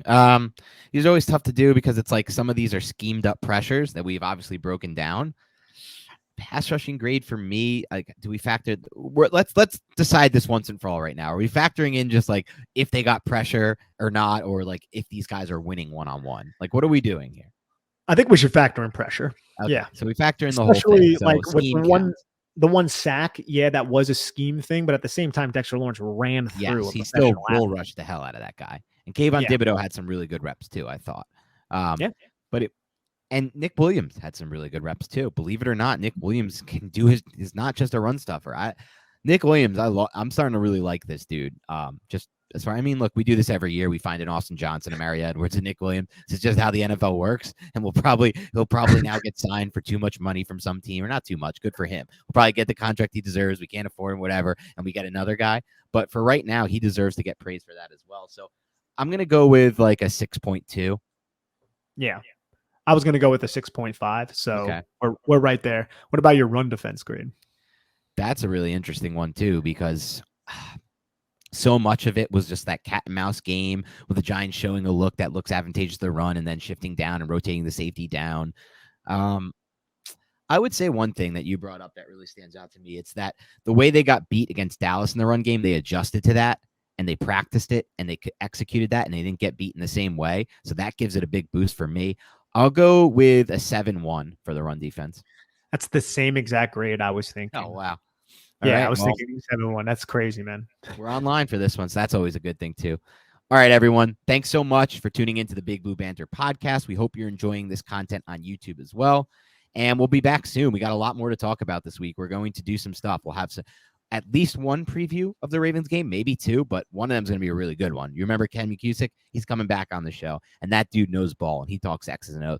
And we want to do some other stuff, so it's either going to be maybe a mailbag or maybe X amount of things we've learned or X amount of things we think about the roster now with 5 weeks of data. So we'll do some stuff coming up this week. Look for it over the weekend, later this week. But for now, enjoy the film and enjoy the 4-1, baby, because this is as good as it gets for us, man. It's just so fun, man. If we could somehow beat the Ravens, my God, Nick, if we go to 5-1 against the Ravens, and I'm jealous of everyone who gets to go to that game, by the way. That stadium is going to be as loud and rocking as it's been in a long time.